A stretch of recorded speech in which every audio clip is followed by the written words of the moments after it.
a cracker, you hope. Let's see how this one pans out. Interestingly, I mean, these are two sides with very different objectives, if you like, this afternoon. The hosts looking to secure a 12th successive season in the Premier League by pulling further away from that relegation pack. For Manchester City, as we just heard, the stakes couldn't be higher, because a win would take them from third back to the top for a few hours at least. And after a gloomy few months here at Selhurst Park, they are in the Saturday sunshine. Can they have a say in this incredible title race? Now, the last time Manchester City lost at Selhurst Park was exactly 9 years ago today, in 2015. It was a 2-1 defeat when Manuel Pellegrini was in charge. The omens, though, are much better for Pep Guardiola. He is unbeaten at Selhurst Park in 8 visits. But of course, as we know, absolutely anything can happen in the Premier League. Let's find out how this one pans out as the players shake hands with the referees and take their positions out on the pitch. Here is your commentary team then for today. The former Chelsea, West Ham and Benfica defender Scott Minto. But first, Talksport's chief football commentator Sam Matterface. Thanks, Reshmin. It's not fair, but no excuses, says Pep Guardiola. Just 62 hours after swatting aside Aston Villa, Manchester City roll into London for another key game in a month of defining football matches. It's not the perfect recovery time, but his squad should be used to it by now. They won the treble last season, have won the title in 5 of the last 6 years. The positive spin is that a 12:30 kickoff gives them ample time to recover from Madrid. And this is their first away game in 27 days. And they're handling it all pretty well. City are unbeaten in 2024. And they are facing a side who have yet to settle under their new boss. Have very little to play for, without a winning 4, and have kept just 1 clean sheet in the last 19 Premier League matches. It could be worse. So, will City set the tone for the weekend, or will there be resistance from the Palace? Pep says they must win, lose, and it's over. You'd expect them to win here today, will they, Scott Minto? Yes, I expect them to win without a doubt. As I say, the 11 that he has picked are good enough to beat this Crystal Palace side, and there's a few players on the bench, one in particular called Phil Foden, who had a pretty good game midweek as well, who can, come off the bench if need be. But again, this is the Premier League. This is Crystal Palace, it's Selhurst Park. The fans are up for it, the cameras are here. Every single Palace player will be giving it 100%, as they should, but they know that if they don't, they could get hurt here. But I just feel Manchester City are in this mode where this is not the game. I agree with him. Drop points. I think I'll change my mind on them.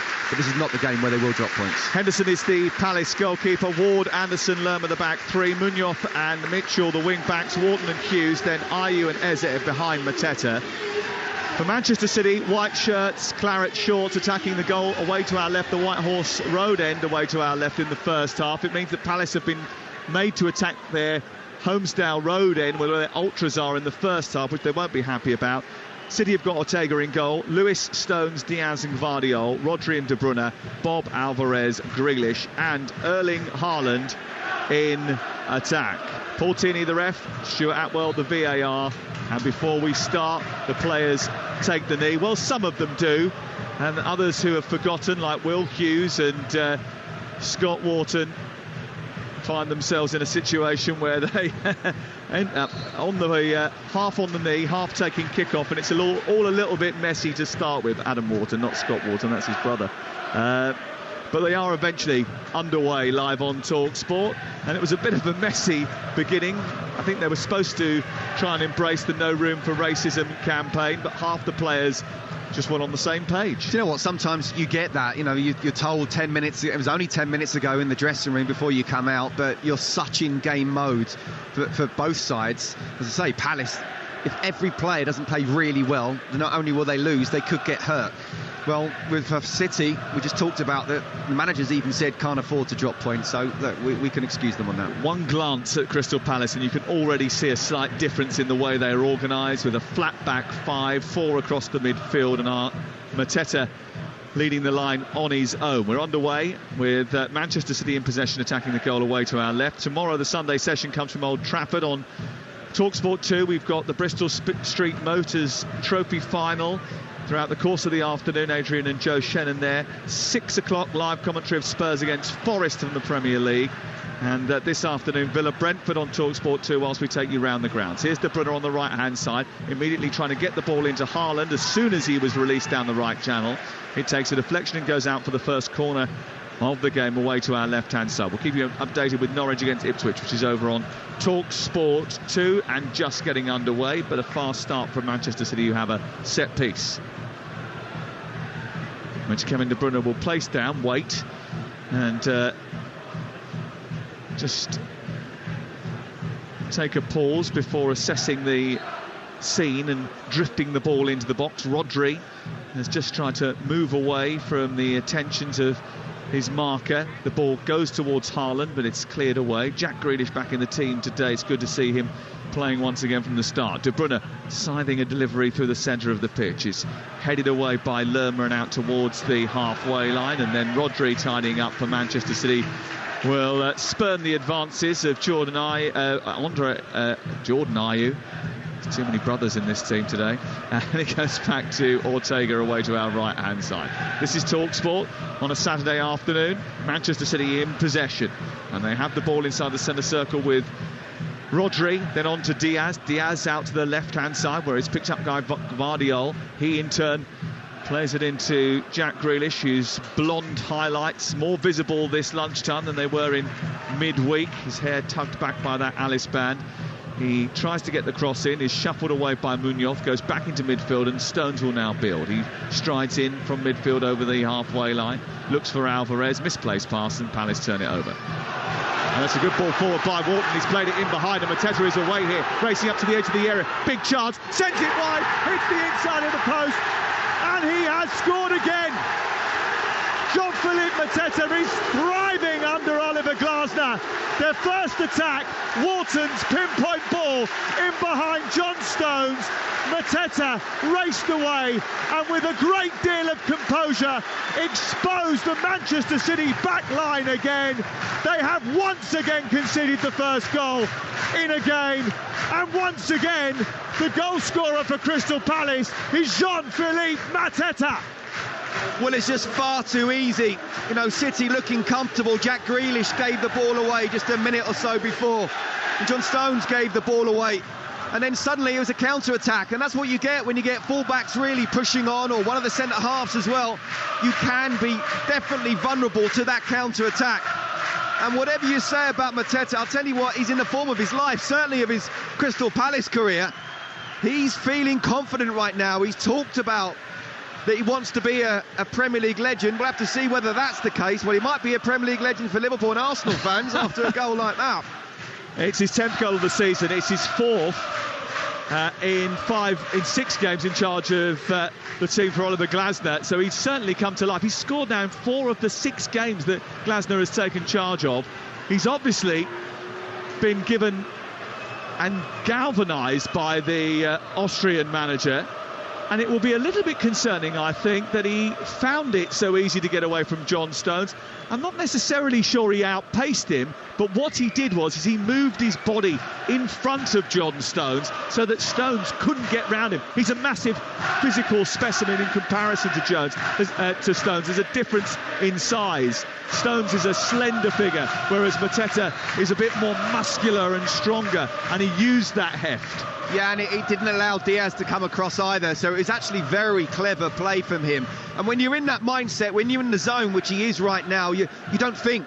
For strikers, quite often, it's just best not to think. You take that touch, the extra touch, you know someone's closing down on you. And it was a really good strike. You have to say, Ortega had no chance. It came in off the post. But you just felt it was almost too easy. We're all saying, can't see anything other than a City win. Well, City started playing like that. That's a kick up the backside.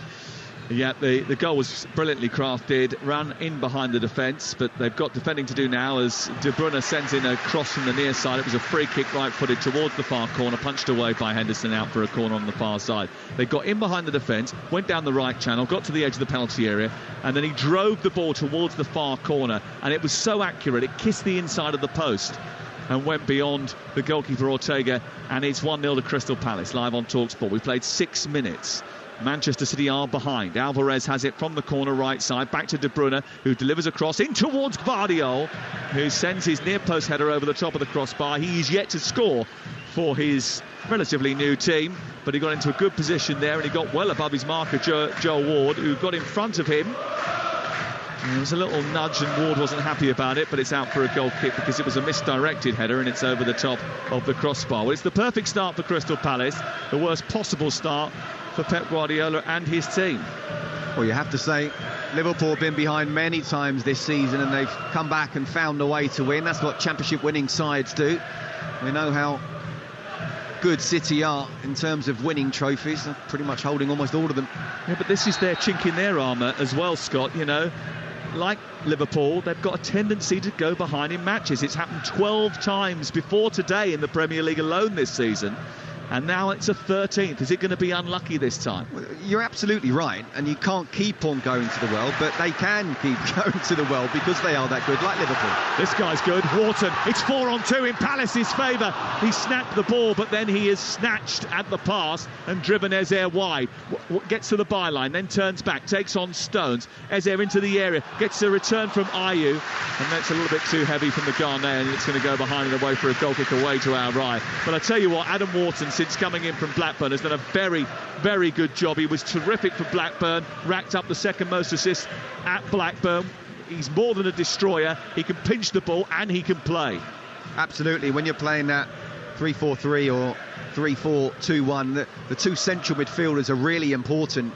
Yes, you've got to try and protect the back three, but you also need to try and supply. It's not easy. In a 4-3-3, they have that extra midfielder, and that's where you'd expect Manchester City just to have the extra man. But to be fair, the likes of Ayew and Eze are dropping in and they're not getting that space in there. Ball over the top for Haaland to chase, and across comes Munoz and will get it in the right full-back position. It's not a great clearance. He's given it straight to De Bruyne, and now Grealish has taken over. He pokes the ball into central midfield where Rodri is waiting for it. Across comes Diaz to win it back. They've turned it up high inside Palace territory. Down the left, De Bruyne comes once again. Munoz blocks his attempted cross and it goes out for a throw-in level with the edge of the penalty area. 1-0 Crystal Palace, 8.5. Yeah, and I didn't quite finish what you were saying about Wharton, because you're absolutely right, and I feel it's important to mention that, to step up to the Premier League. It's a massive jump now, it really is. We've seen how Championship sides trying to get into the Premier League, and once they're in, struggle. This kid has come in what's not an easy time for Crystal Palace right now, and yet it looks like he's been a Premier League player for years. De Bruyne turning the ball into the path of Haaland, but it's cut out by Hughes, who read it well. Ayew turns it round the corner, Munoz comes forward and then tries to play it infield into Ayew. Across goes Rodri, turns it back to Diaz. Manchester City recover the ball once again.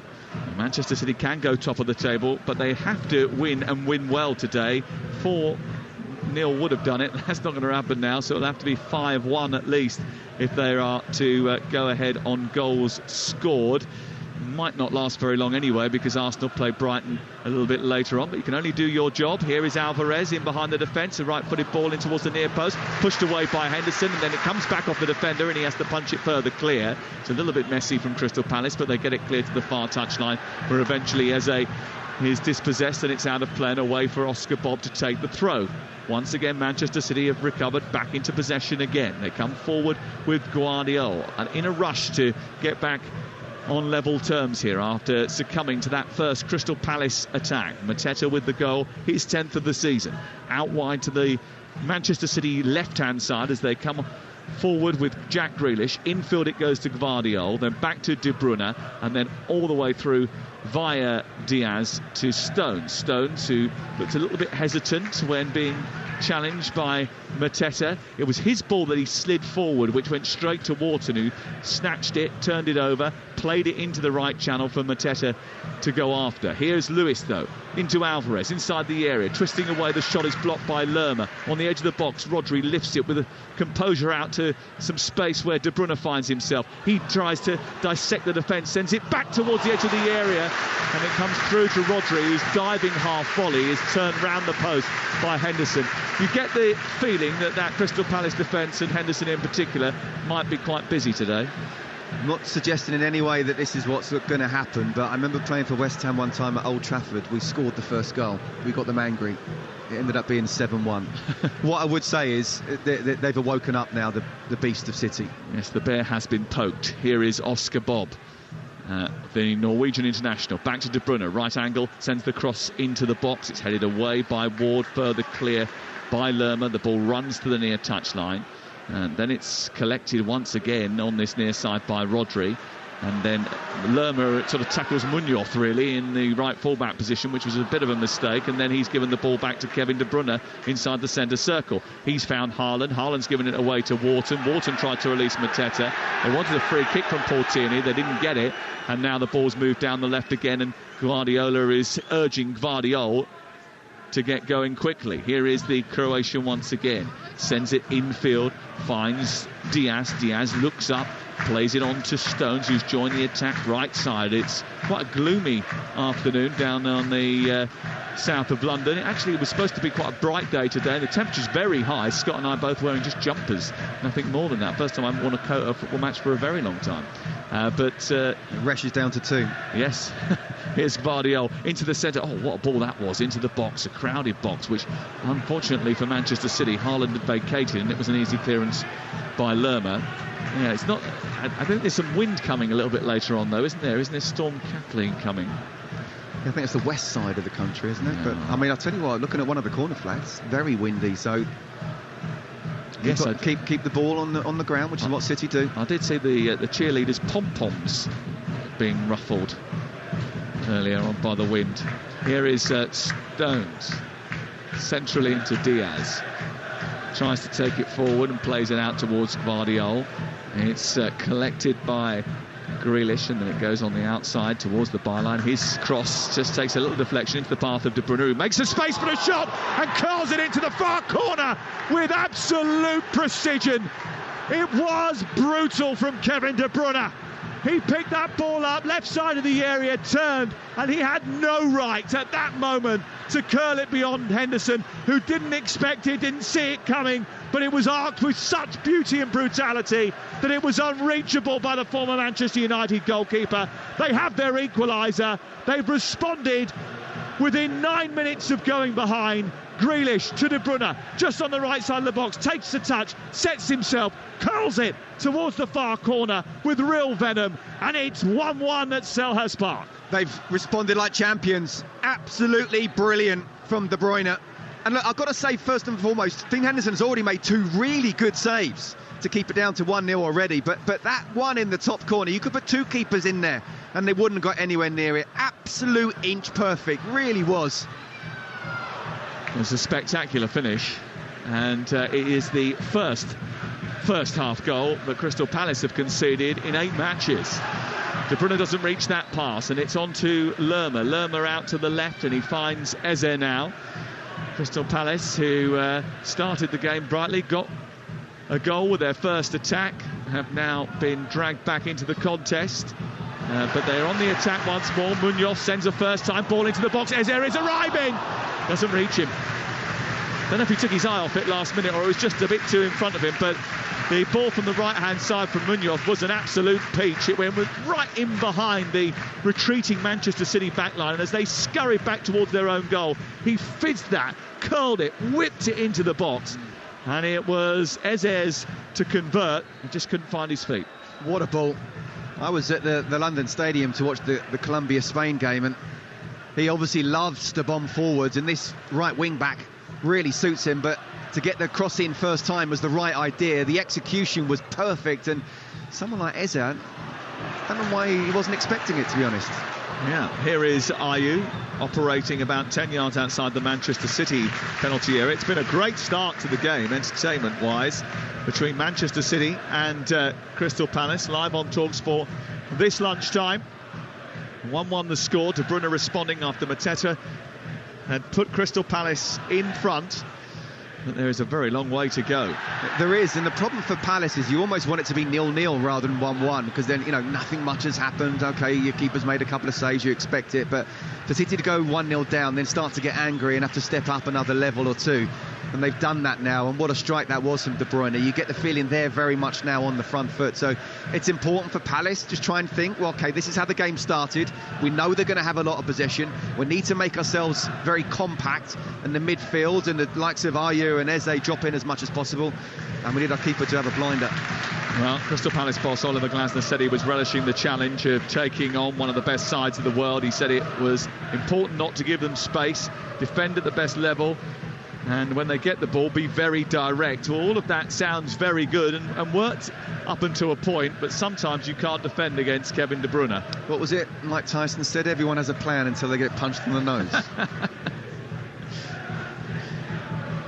Here is Ruben Diaz out towards this near touchline where Gvardiol is waiting. 1-1 the score, 17 minutes gone. We've seen Palace take the lead, City respond, and now they come forward down there right with John Stones lofting a ball into the channel, looking for the run of Alvarez. He's marshalled by Lerma and then careers into the advertising hoardings behind the goal away to our left-hand side. Now, this is the thing about the likes of City, the fact that they've been here before, that they weren't panicking at all. You know, 1-0 down, if you haven't been there, maybe what we saw with Arsenal last season, you know, it's like, what do we do? How do we react now? This is the squeaky bum time. This is the one where we haven't really got the ability to drop points, and then suddenly it starts playing games in your head. I don't think, by the way, Arsenal will do that this season with Declan Rice and Saliba fit. But I think City, we've seen here, just stepping it up a lot more.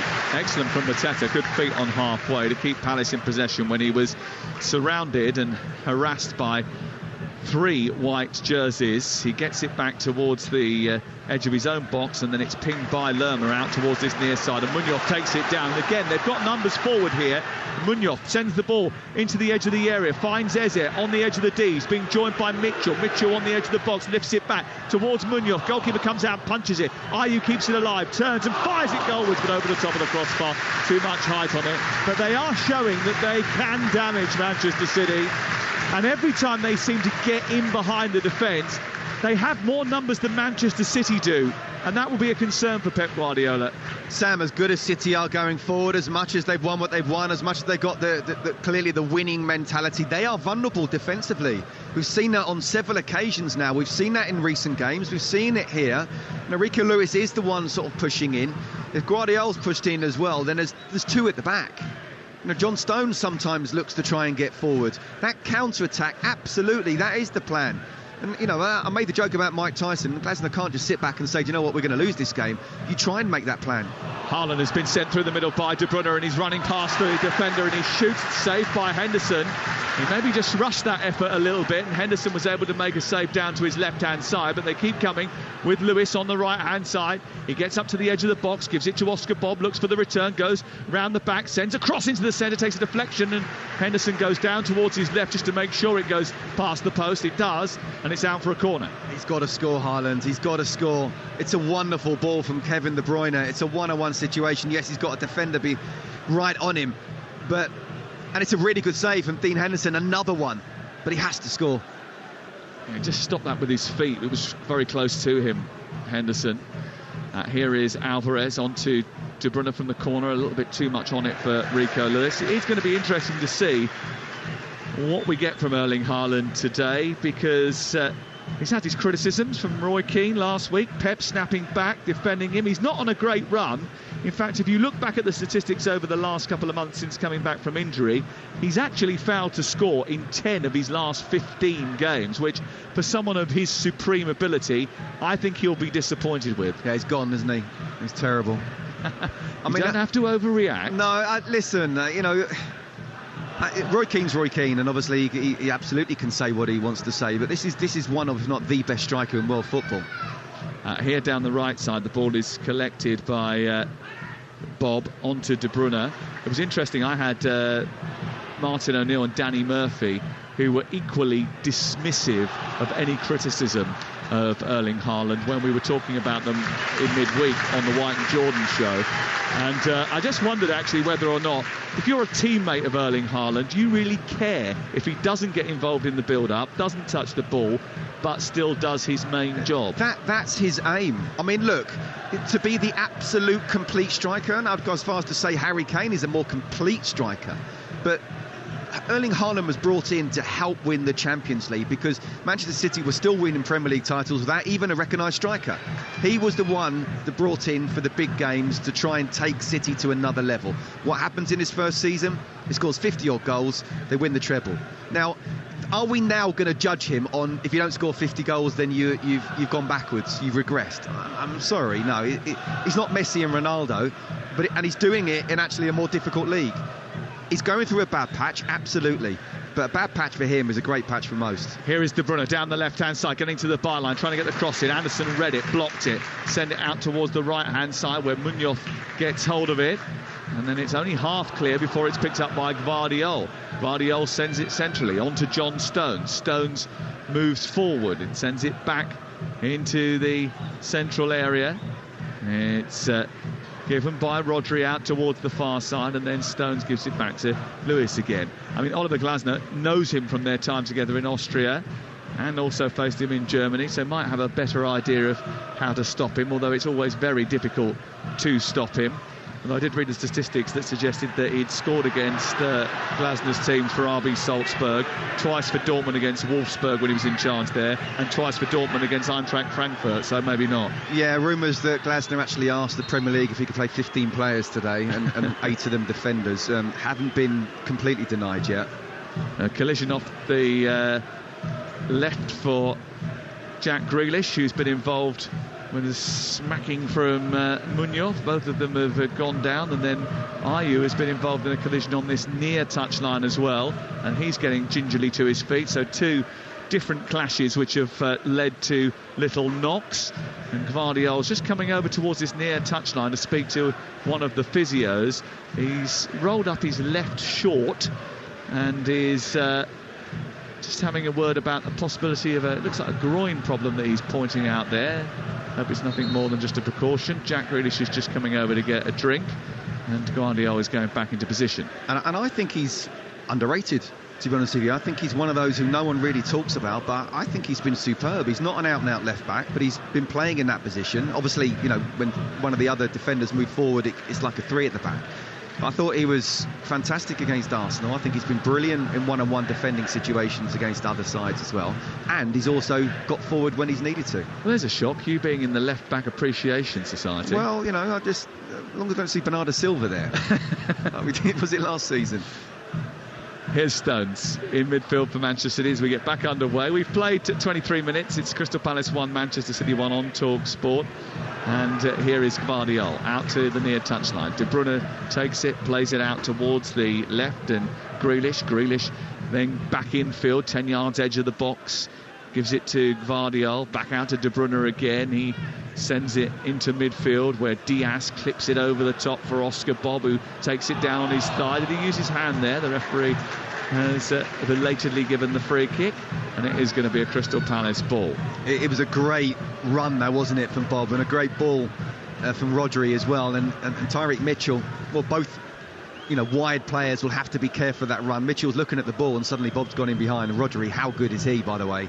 You know, of all the stars that Manchester City have, he's probably their most important player. Not the most flair player, but the most important. He can do absolutely everything. It was a really good ball from him. It's been over a calendar year since Rodri was involved in a defeat at club level. 64 Manchester City appearances unbeaten. And he's added goals to his game this season, 8 already. He did it at the end of last season as well, didn't he? One particularly important one, if I remember rightly. Here is Rico Lewis to Stones, just in front of the centre circle. The sun trying to come out at Selhurst Park.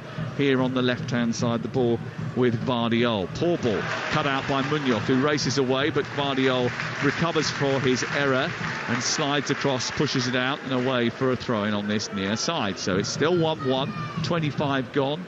Over on Talksport 2, it's still Norwich 0, Ipswich Town 0. That's the latest scoreline in the Old Farm game. We'll keep you in touch with that throughout the course of the afternoon here. And if you want to listen to it, you can download the Talksport app. You can flick between the two stations. Pretty useful, that app. Here's Mateta. He's pretty useful as well. Bit too handsy this time with Vardio, and he gives away a free kick in the left full-back position. Yeah, it was a foul, but there's no doubt about it. You know, that's where Palace need to try and get forward and create some chances, is when City go to three at the back, when Rico Lewis pushes into midfield. No doubt about it, the wing-backs, or whether it be Mateta as well, just looking for those channel runs. It's on. The ball just wasn't quite played hard enough. Rodri, just in front of the halfway line, pressurised by Adam Wharton. The ball skips over the head of Mitchell, glances it down in front of Bob. It goes towards those Manchester City fans in the Arthur Waite stand, who are all on their feet over in the corner. A lot of them wearing light blue today and getting very excited about the prospect of challenging for an unprecedented fourth title. They're 15 Premier League games unbeaten now, although they have just dipped off their most highest of standards with 2 draws, Arsenal and Liverpool recently. Here is Rodri clipping the ball over the top, looking for Alvarez. It drops inside the area, just by the penalty spot. It's hacked away by Anderson, and now Mateta is threatening to get away again, and he's found Eze. And if Eze can return the ball, well, Mateta looked as if he was going to burst into space in behind the defence once again. It was not forthcoming, and Manchester City eventually get it clear. Yeah, but, you know, fair play to Palace. What are we, 26 minutes in, and it's 1-1. You know, they're more than holding their own at the moment. Yes, they've got to be careful. Dean Henderson has made 3 really good saves, but you would expect that. And they just look as if they could still be dangerous on the break. They've got to hang on in there and hope you get to sort of 70, 75 minutes, and then you never know what can happen. But to be fair, a point would be a fantastic result for them. Yeah, and it would be a fantastic result for Liverpool and Arsenal as well, who play tomorrow and later, respectively. Here is Grealish down the left, trying to get the better of Joel Ward, who made his 300th appearance in the Premier League for Palace in midweek, and he slid the ball out, and it's away for a goal kick away to our left. And once again, Jack Grealish is on the floor, wanting to get a little bit of treatment. I think he fell awkwardly, actually, Jack Grealish there. And again, gingerly getting back to his feet after yet another collision. It's another corner. It's a good tackle, though, from Ward. You know, he's a proper senior pro, isn't he? Good captain. You can tell he's a leader both on and off the pitch. Yeah. Really good tackle. He's a Premier League servant for Crystal Palace, isn't he? Here is De Bruyne in towards the near post. I would hazard a guess as to say that was not a very good ball by Kevin De Bruyne. However, it has flicked behind and gone away for another corner, so he'll get the opportunity to try again. He got away with that one, didn't he? Oh, it was a bit of a stinker, actually. It doesn't happen very often. In front of the White Horse Lane end, away to our left-hand side. King Kev sends the ball into the near post, and again, not the best of deliveries, and easily dealt with by Joel Ward. It's out on this near side, and away for a throw-in. Is he rubbish now? He's put a couple of bad corners in. Who said anyone was rubbish? I'm joking. Don't be such a sensationalist. No, but it does make me laugh. And of course it's not you, Sam, but it does make me laugh how players go through a little bit of a bad turn or have a couple of dodgy games, and suddenly they're either up there or down there.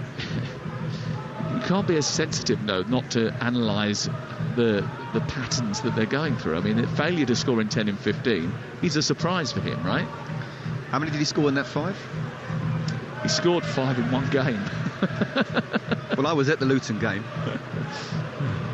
Here is... he's still the top scorer in the Premier League as well. He's the top scorer, even with the injury, 29 goals. Everyone knows how great he is, but I think the issue is that he's not as great as he was since coming back from injury. He's a little bit rustier. Yeah, I think that is definitely true, and I wonder whether or not they're saying in that. Here is Gvardiol shooting from distance. It's blocked on the edge of the box by Munoz, and it goes out on this near touchline. No, now I'm being a little bit facetious. Yeah, you are a little bit, actually. You're getting a bit annoyed. No, don't want to annoy you, Sam. But I mean, you're right in terms of that one-on-one chance. He's had one really good chance, and yes, he had pressure on his back with the defender coming in at him, but you know, maybe early in the season he would have scored. This is Talksport, and we're live here at Selhurst Park, and now that sun really is burning through the clouds.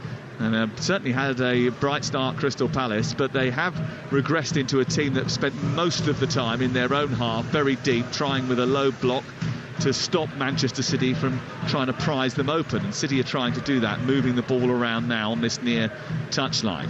Scott Minto, the FA Cup winning Scott Minto, alongside us in the commentary box. Here is Rodri trying to power forward. He turns, almost slipped on the greasy surface, sent it back to Stones. Stones out towards the right-hand side. And now it's with Oscar Bob, who takes on Mitchell. Mitchell trying to get to the edge of the penalty area. He's brilliant into Lewis, and then through to Jack Grealish. It goes through his legs. And Lewis, combining brilliantly with Bob, get the ball into the centre, and Grealish can't do anything with it. Comes out the other side, and De Bruyne recycles it. Rodri sends it back to Bob. Stones goes on the overlap, gets to the cross. Can he send it into the centre? He's blocked by Mitchell once again, who's sticking diligently to his task. Does brilliantly. Shuffles him out of the penalty area. Back to Oscar Bob it goes. Then on to the right side, and Diaz. Back to Oscar Bob again. He goes down by the byline, twists away from Hughes, then tries to twist away from Lerma. Goes to ground, but Lerma has pinched the ball, and Lerma has got away from Alvarez as well, and managed to get the ball to the halfway line for the first time in a couple of minutes. Hasn't stayed there for very long. It's back with Manchester City on the far side, and it's a throw-in opposite us. Tell you what, he needed to time that well, didn't he? Otherwise that would have been a penalty. Great run from Bob there, you have to say, and John Stones just showing again the versatility, ending up being an old-fashioned right winger. He did. Here is Gvardiol on the near touchline. Crystal Palace 1, Manchester City 1. Here is Grealish, De Bruyne, back to Gvardiol, who lifts it towards Haaland. It's headed away by Mitchell, taken down by Rodri, and then it's turned back into Stones. Stones back out of Rodri again. Then on to Ruben Diaz, who motors through the middle of the Palace half. Showed a bit too much of that to Munoz, who's done well once more, but again, any sort of hold-up in the Manchester City play is temporary, and the release for Palace very brief. Here is Rodri round the back looking for Haaland, who tries to go down the outside of Anderson. Anderson puts it away. He says that was a foul. The referee says it isn't. It's Crystal Palace 1, Manchester City 1. On Talksport with Super 6 predicts 6 correct scores from the weekend's action. You could win £250,000 without spending a penny, and 18+ terms and conditions apply. Here comes the corner once again. Tapped short into Oscar Bob from De Bruyne. De Bruyne to Alvarez. Alvarez on to Grealish. Grealish on the edge of the D. Tries to lift it out towards the far side. Taken down by De Bruyne. De Bruyne back to Alvarez. He's got Lewis in space, who's just left of him. And then it goes back to the right side, and Alvarez again. Infield to Stones. Stones trying to add a little bit of injection of craft back towards Alvarez, who shoots from the edge of the box and wasn't too far away, and Henderson went springing up to his right-hand side but couldn't reach it, and it remains 1-1. Yeah, interesting, both Haaland and Alvarez playing in the same side. Of course they can, because Alvarez is such a complete footballer as well. He can play just a little bit further behind in that sort of almost number 10, more attacking midfield roles, and it'd be disappointing he hasn't hit the target there. Just came a little bit away from it, curled away. City on 80%, 81% possession right now. Well, I was going to say to you beforehand, Scott, that Palace aren't really the entertainment kings. I wasn't going to bank on a 4-3 thriller here like we got at the Vitality Stadium when you and I were last together, or last Saturday's brilliant match. But I was at Stamford Bridge Thursday. Given away by Will Hughes, and now Haaland can turn the ball over and move it out towards Grealish, who centres the ball into De Bruyne, who flicks it round the corner looking for Bob, who might just get there but might not, and then it's just a little bit heavy and it goes out of play away to our left-hand side. Yeah, or Stamford Bridge Thursday night, or, you know, Manchester City Chelsea from earlier in the season, 4-4. However, the Eagles' problem has been not scoring enough goals. 35 this season in the Premier League. Only Everton, Burnley and Sheffield United have a worse record than them. The fact that they've got on the score sheet today with 1 goal probably suggests they've already reached their limit up until now. They average just over 1.1 goal a game or something like that. They aren't prolific scorers, and if Manchester City were to get another one, they would be big favourites to go on and win the game. Absolutely. I think that's it. When you go 1-0 up, you know, somewhat unexpectedly, then you want to try and hold on as long as possible. The fact that City got an equaliser quite soon after I think, again, just psychologically is a difficult one. You're back to hanging on in there, and the fact that they've already had 3 or 4 chances where Dean Henderson's made some really good saves, again, it just goes to show how difficult it is playing against a side like City. Still feels like there's more attacking threat about Crystal Palace in this new era than there was previously. The idea of pinching the ball and getting it forward quickly. Munoz, I think, has made a difference since coming in January. They picked him up from Genk for £8.5 million. He scored 7 goals for Genk this season, which is an example, I think, of his attacking intent. Scored for Colombia against Spain. Did you go to that game? I did go to that game. Divided loyalties or not? No, Colombia all the way. Here is Grealish down the near side, into the box, looking for De Bruyne, who tries to feed Gvardiol. The final touch just wasn't quite right, although De Bruyne looked as if he was upset more with Gvardiol than he was with himself there. Rodri gets it back from this near side, flicks it round the corner into Gvardiol again. De Bruyne has so many touches of the football so far, has it near touchline, into Gvardiol's offside. De Bruyne's not happy again. He's running the game now, isn't he? Absolutely. At the moment, you know, whether it's on the left-hand side, right-hand side, he's following the ball, he's staying within sort of 10-15 yards of it. Everyone's just trying to pass to him. The Palace players are trying to get tight. If they're tight, he plays one touch. If they're not, he takes the extra touch. And then we know, not just in terms of short passing, what his long-range passing is like. He's such a wonderful player, he really is. That's something that Manchester City have done a little bit more. They're not just that sort of tippy-tappy team that always create goals from the same sort of outlets. You know, they don't just carve opportunities out from the edge of the box with their intricate play. Their deeper plays also come into the fold. Here is Mateta winning the ball from Rodri and sending it into the box, which is an easy one for Ortega to catch, and he will clear away. Rodri's very good at pumping that ball forward. Diaz is very good at laser guiding a pass over the top as well. So they have got variation in their play. Oh, Rodri has seen the ball pinched just in front of his own goal. And Ayew is 3, and he's hit the crossbar. From the edge of the box, he slammed it towards the near post and hit the top of the crossbar. He had Mateta and Eze to his left-hand side, who were completely free. Rodri had his pocket pick just in front of the centre circle. Ayew turned and ran at a misshapen back line. He only had the goalkeeper to beat. He went high, did beat Ortega. It almost was right in the postage stamp, but it clipped the top of the crossbar. Oh, how close was that? And it's one of those where you're saying, if you score, OK, you don't need to pass. If you don't score, it's like, why didn't you pass to me? Mateta was kind of on, but Diaz was trying to shepherd him for him to have the shot. He's 18 yards out. He's just inside the box. He's going to have a shot there, but really good play from him, winning the ball off Rodri in the first place. Mateta has just nicked it off John Stones, and then it's been played a little bit behind Mateta, and it's given back to Manchester City.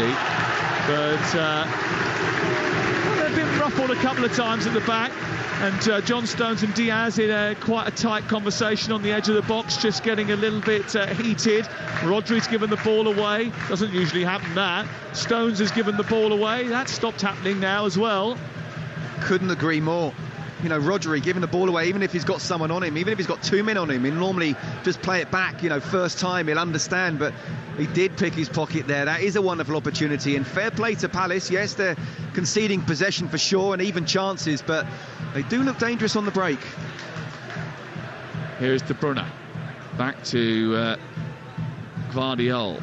And out towards this left-hand side where it's collected by Jack Grealish once again. Gvardiol's got it again, moves towards the edge of the box, sends it square. Diaz slides a brilliant pass into Rico Lewis, who turns and shoots. It's high, but it's easily saved by Henderson above his head, and he will clear it away. Sam, that's another good chance from City, it really is. Rico Lewis again from the right back, finding himself inside the box. He's just slipped as he's taken that first touch, which meant he's not quite able to get full control and power on the second shot. It's gone straight at Henderson, but he's 15 yards out, right in front of goal. He should be doing better. 39 minutes gone. Been a good watch. Norwich have taken the lead in the Championship. Nunez with the free kick, 1-0 over on Talksport 2, which is good news for Ipswich, right? Because this is how they like it too, right? They like to go behind and then come back. Love your positivity. With a bit of drama. Yeah. That's what all the entertaining teams do this season. Liverpool have done it, City do it. It just makes it more fun. Title winning, promotion winning sides do it, don't they? They certainly show that mentality of never being beaten. Here is Gvardiol on the near touchline. Manchester City went behind in this game to Jean-Philippe Mateta and then hit back through Kevin De Bruyne. It's 1-1 with 5 minutes to go before the break. They have the ball on the right side in front of their own supporters. It's collected by Oscar Bob, and then Lewis goes to ground. Rodri tries to jink his way down the right side. Lerma comes across. Rodri tries to keep it alive, but it was overstretching, and it will go out of play. And he just careered into a photographer's tripod there, Rodri. And he's going to have to put his shirt back in his shorts. He does like to wear his shirt very firmly tucked into his shorts. I think he sort of came up with that style after watching a video of Scott Minto at Charlton in 1992. And you're listening to Crystal Palace 1, Manchester City 1 on Talksport with Now. And don't forget that with Now you can stream all the Sky Sports action like Brighton versus Arsenal live today, contract free, with a Now Sports membership. Search Now Sports. He hasn't got the curly curtains that you used to have though, has he? I've never had curtains. It was a bit like that, wasn't it? It was a bit long and then a bit wavy. Yeah, not long and wavy. Let's see how producer Sal has brought back that 90s look. Yeah, it's got them. Here is Gvardiol. Into the air he goes. As he tries to defend a long ball forward by Henderson. Mateta and De Bruyne have a wrestling match on the near side. And the ball is then won by Palace, and Wharton holds on to it brilliantly under pressure from Alvarez. Wharton gets it back from Munoz and then turns away from Alvarez again. I think they like him, and quite rightly so. He's had a brilliant start to his Palace career, and if you can do it in games like this, I mean, it's all right doing it against, with all due respect, Bournemouth, Nottingham Forest, Luton, Tottenham and Burnley, but when you're turning up and playing balls that get you a goal and dispossessing some of the World Cup winners in the City squad, then you deserve the plaudits. And they played another ball out towards the right-hand side. Ayew combining with Munoz. Munoz back to the edge of the box, and then Ayew's miscontrolled it. Hughes has won it. It's bounced and ricocheted inside the box, and then Rodri's always giving it back to Mateta. And Ortega has to do a Cruyff turn to get himself out of dodge. Well, I don't know what Rodri was doing there, but he turned and passed the ball back. Mateta was standing in front of the goalkeeper and he hadn't realised. My goodness, there's a couple of times where what you would not say about Rodri, just a lack of an awareness. Here comes Alvarez down the right side. It's a poor ball into Bob, which allows Lerma to get it clear, and that was a chance for them to break at the other end. But that defensive battalion for Manchester City just looks a little bit wobbly today. It does, it really does. On the counter, Palace look dangerous. They're doing 2-on-1 on the outside around Gvardiol with Munoz, and whether it be Ayew or Mateta himself. Very clever little patterns of play to try and get the ball up the pitch. And then when you have mistakes like that, this game is far from over. You've got a lot of joy for Crystal Palace down that right-hand side. Munoz has been the catalyst of that, but he's been linked by Ayew with intelligent passing, and Wharton, who's been terrific in the opening half of the game. Here he is on the ball, didn't realise there was someone behind him, doesn't matter, just shrugged him off anyway and comes away to the halfway line. He's fouled by Rodri, wins a free kick. Well, it's well done. Rodri kind of out-muscled him, but he got the touch. Wasn't really going anywhere, and it was enough to go down and win the free kick, just to relieve a bit of time. I've just seen a replay of that Rodri back pass to Ortega. I mean, Ortega is excellent with his feet, and he's so lucky that he is, because he just takes this wonderful little Cruyff turn touch to get it away from Mateta with just like the inch of his big toe, like the tiniest little touch. It's so intricate. The footwork is brilliant, isn't it, from the goalkeeper? Sam, it's going to be very difficult to describe it properly, but he's put his foot over the ball. It's not just your typical Cruyff turn. It's over the top of the ball, so he could easily have missed it, and then Mateta would have had a simple tap in. What was Rodri doing? But also just for Ortega to have the mindset, not just kick it away, but to try the Cruyff turn. Unbelievable. Ball into the box. Eze feels he was pushed in the back by Gvardiol. The referee is being surrounded. He's pointing to the corner flag. Now the Crystal Palace players believe that cross, defended by Gvardiol, involved a push in the back, and the referee now is consulting with Stuart Atwell, his VAR. Take a look at this one for me. Oh, it's clumsy. It is clumsy. Mason Mount Thursday night. Do you know what? He's got both his arms around him. It's one thing to have one, it's another thing to have both. It's not been given. No penalty.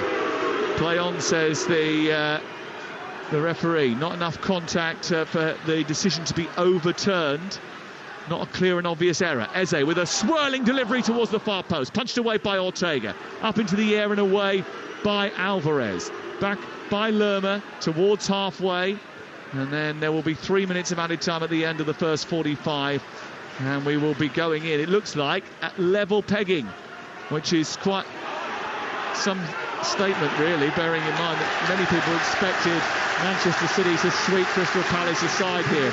Joel Ward fired up, pushes his team further up the pitch and fights with Guardiola to win a throw-in on this near side. 1-1 the score. Crystal Palace took the lead. Manchester City pegged them back.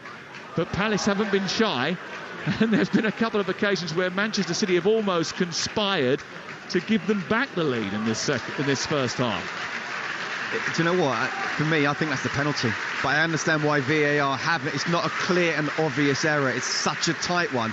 But he's got the wrong side of him. He's got both his arms over him, and he's brought him down with contact. And if that's anywhere else on the pitch, I think that's a foul. Yeah, I must admit, having looked at it again, I thought he is running the risk there. I'm surprised that the referee hasn't been asked to look at the monitor. There may have been once or twice in my career where I was the wrong side, only once or twice. I doubt that, Scott. But once you do that, you can't go that tight. You can't put both arms around him. And the fact that he's done that and not got anywhere near the ball, I do think that's a penalty. But I don't think it's a clear and obvious error. So I think VAR is right. I just think we've seen a referee who's made his mind up and without looking at a replay. And for me, actually, that's how VAR I want it to go. Minimal, less is more. The referee, unless he goes and says, I want to have another look at that, don't get involved. Crystal Palace 1, Manchester City 1 on Talksport with Enterprise Rent-A-Car. Enterprise has 450 branches with all the vehicles your business needs. I can tell you that Guardiola has been booked for a foul on halfway, and a free kick is being taken here, which has gone to Anderson. He's headed back by Guardiola into the arms of Ortega, and any danger that was apparent has passed.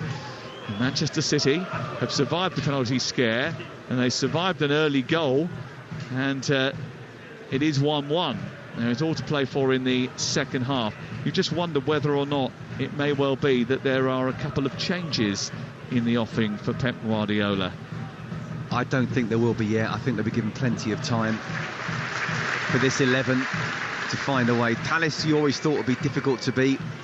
It's been a couple of underperformers, though, hasn't it? I mean, Jack Grealish hasn't seen much of the ball. Alvarez has looked a little bit sort of out of the game in a sort of half position between sort of 9 and 10.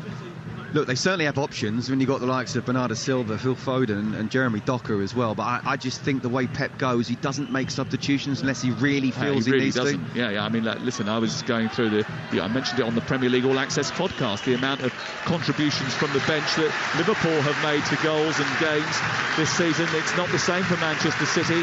He's got to do something, though, because it's level at the break. The half-time whistle has gone. Manchester City's first away game in 27 days. Their last one finished in slight disappointment, a 1-1 draw at Liverpool. If this result holds, this will be a much bigger disappointment for Pep and his charges. Crystal Palace took the lead after 4 minutes. Mateta with their first attack, breaking away and steering it past Ortega. Manchester City then equalised through Kevin De Bruyne. Since then, they've had one or two opportunities. Haaland's had a really big chance, it was saved. But there was a penalty shout which could have been given in favour of Crystal Palace, and Rodri tried to set up Mateta for them to retake the lead. Luckily, Ortega had the poise to twist himself out of that particular conundrum. At half-time, it's Crystal Palace 1, Manchester City 1. Sam Matterface, thank you very much indeed. Yeah, a bit of a shock start then for Crystal Palace with that opener after just 3 minutes from Mateta. But as you say, Manchester City have come back into it. It's still a bit of a hairy performance from them. If anything, we're seeing that defensively they are still very, very vulnerable, Scott Minto. No, they are, absolutely. And I think they've been sloppy defensively. And there's been a couple of times where, you know, Rodri's such a wonderful player. And if you're going to say, OK, he might make a couple of mistakes, it might be trying to pass for Haaland that the pass isn't quite on. What you wouldn't say is a lack of awareness. There's been a couple of times, one where Jordan Ayew nicked the ball off him and obviously hit the crossbar. Another one where he passed the ball back and Stefan Ortega did the most amazing Cruyff turn it was just skimming, his foot skimmed the top of the ball, where he could easily have just brushed over it, and Mateta would have had a simple tap in. Going forward, they've created lots of chances. They've been great, high in possession, high in chances. Defensively, they do look vulnerable. They definitely do, don't they? 77.8% possession against 22.2 of Crystal Palace. That probably isn't a surprise, but you would expect them to be converting more of those chances, wouldn't you? Yeah, look, we sort of had a bit of a laugh about Erling Haaland, and clearly he is one of the best, if not the best striker in world football.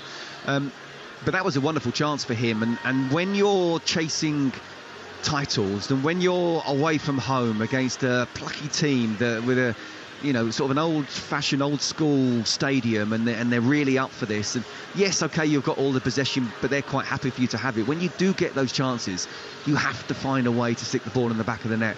I still think they will go on and win this game in the second half, but those are the chances where you can put the game to bed quite easily, or much earlier. And Dean Henderson, you have to say, I think has made 3 really good saves. That was definitely one of them. But the likes of Erling Haaland, when you're one-on-one, no matter if you've got a defender breathing down your neck, you find a way to hit the back of the net, and he didn't. He didn't, but he's still got another 45 minutes to potentially do that. So at half-time here at Selhurst Park, it is Crystal Palace 1, Manchester City 1, in a weekend which could prove to be pivotal in the title race. Pep Guardiola has said it himself. If they lose this game, it could potentially be impossible, or he says it would be impossible for them to stay in this title race. So a huge second half coming up here in South London. Make sure you stay with us. Game day exclusive on Talksport with Enterprise Rent-A-Car. Enterprise has vans of all shapes and sizes, so if you've got a plan, we've got a van. In sport, what's just as important as the goals, the glory, the roar of the crowd? Yes, it's the half-time break. Time for a breather, a reset, to keep everything on track. In sports betting, Betfair's safer gambling tools help you do that too. Like timeouts, so you take that all-important half-time break. Or deposit limits, to help you keep count. Manage your play at safergambling.betfair.com. Simple ways to stay on top of your game with Betfair. 18+BeGambleAware.org. Uno is now available in McDonald's Happy Meal. So let's see who can shout Uno first. Bring it on. Yes. Ooh, no! A wild card! Right. Yes, back in the game. Yes! Ooh, no! Draw 1 card. Uno! Better luck next time. Have fun with your Uno cards. Does that one count? Nope. Oh, some fun, some food. It's all inside this Happy Meal. Until 7th of May from 11 a.m. Includes 1 pre-selected book or toy. Uno range comprises toys only, while stocks last. Hey, fancy scoring £1,000 for your local football club? Well, you're in luck, because The Sun has teamed up with Tesco's Stronger Starts programme to create the Footy for All Fund, offering £150,000 in grants to help out grassroots youth football clubs. 150 clubs will each get £1,000 to be used in any way that helps children continue to enjoy the sport they love. So if your club or club in your area needs a boost, apply for a grant today at thesun.co.uk/footy fund. T's and C's apply. When the kids eat us out of house and home, we just eat groceries from Sainsbury's. Yeah, shopping's here. Give me those.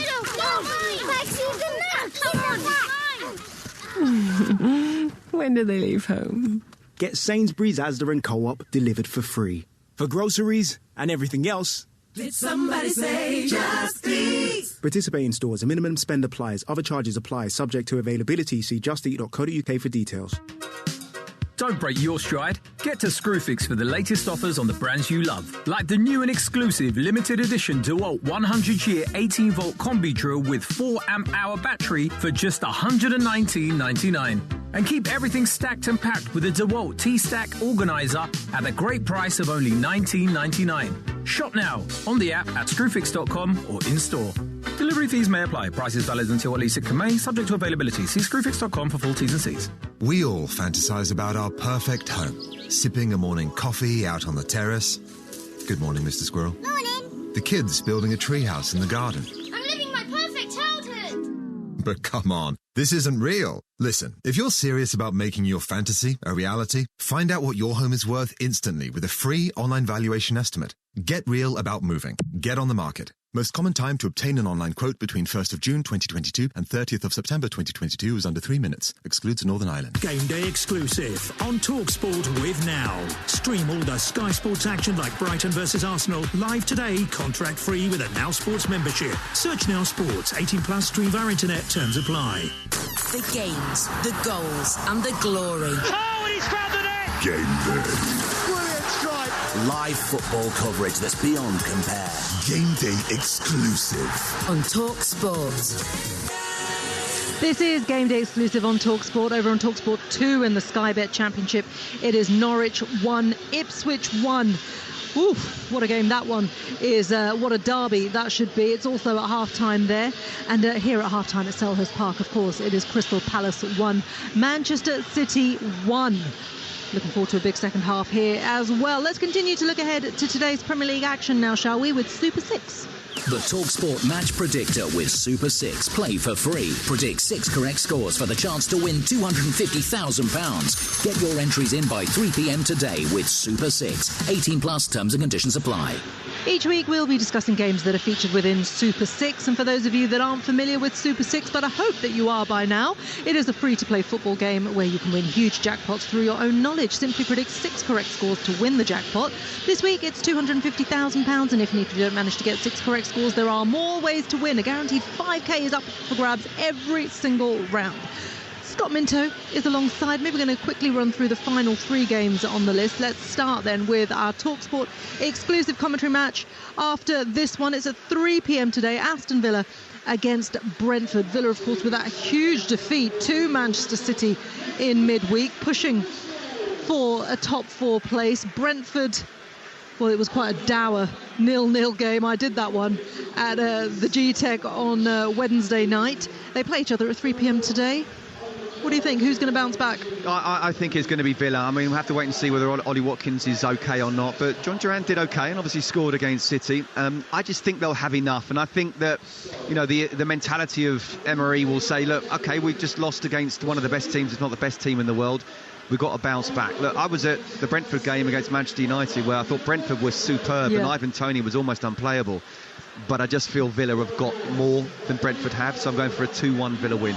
It's tough, isn't it, for Brentford? Because I was talking to Thomas Frank after the game, and it was the same. It's like game on game, the improvement has been incredible, but they're just not getting the goals that they need. Let's see if Ivan Toney or Mbeumo indeed can step up today. OK, well, almost 900,000 Super 6 entrants are predicting Aston Villa to win this one as well. That's live on Talksport 2 at 3 p.m. OK, also at 3 o'clock today, Fulham host Newcastle. What is your Super 6 prediction for that one? Yeah, it's a tough one, this one, because, you know, we know that Newcastle are struggling a little bit, certainly compared to last season, but they've had a heck of a lot of injuries.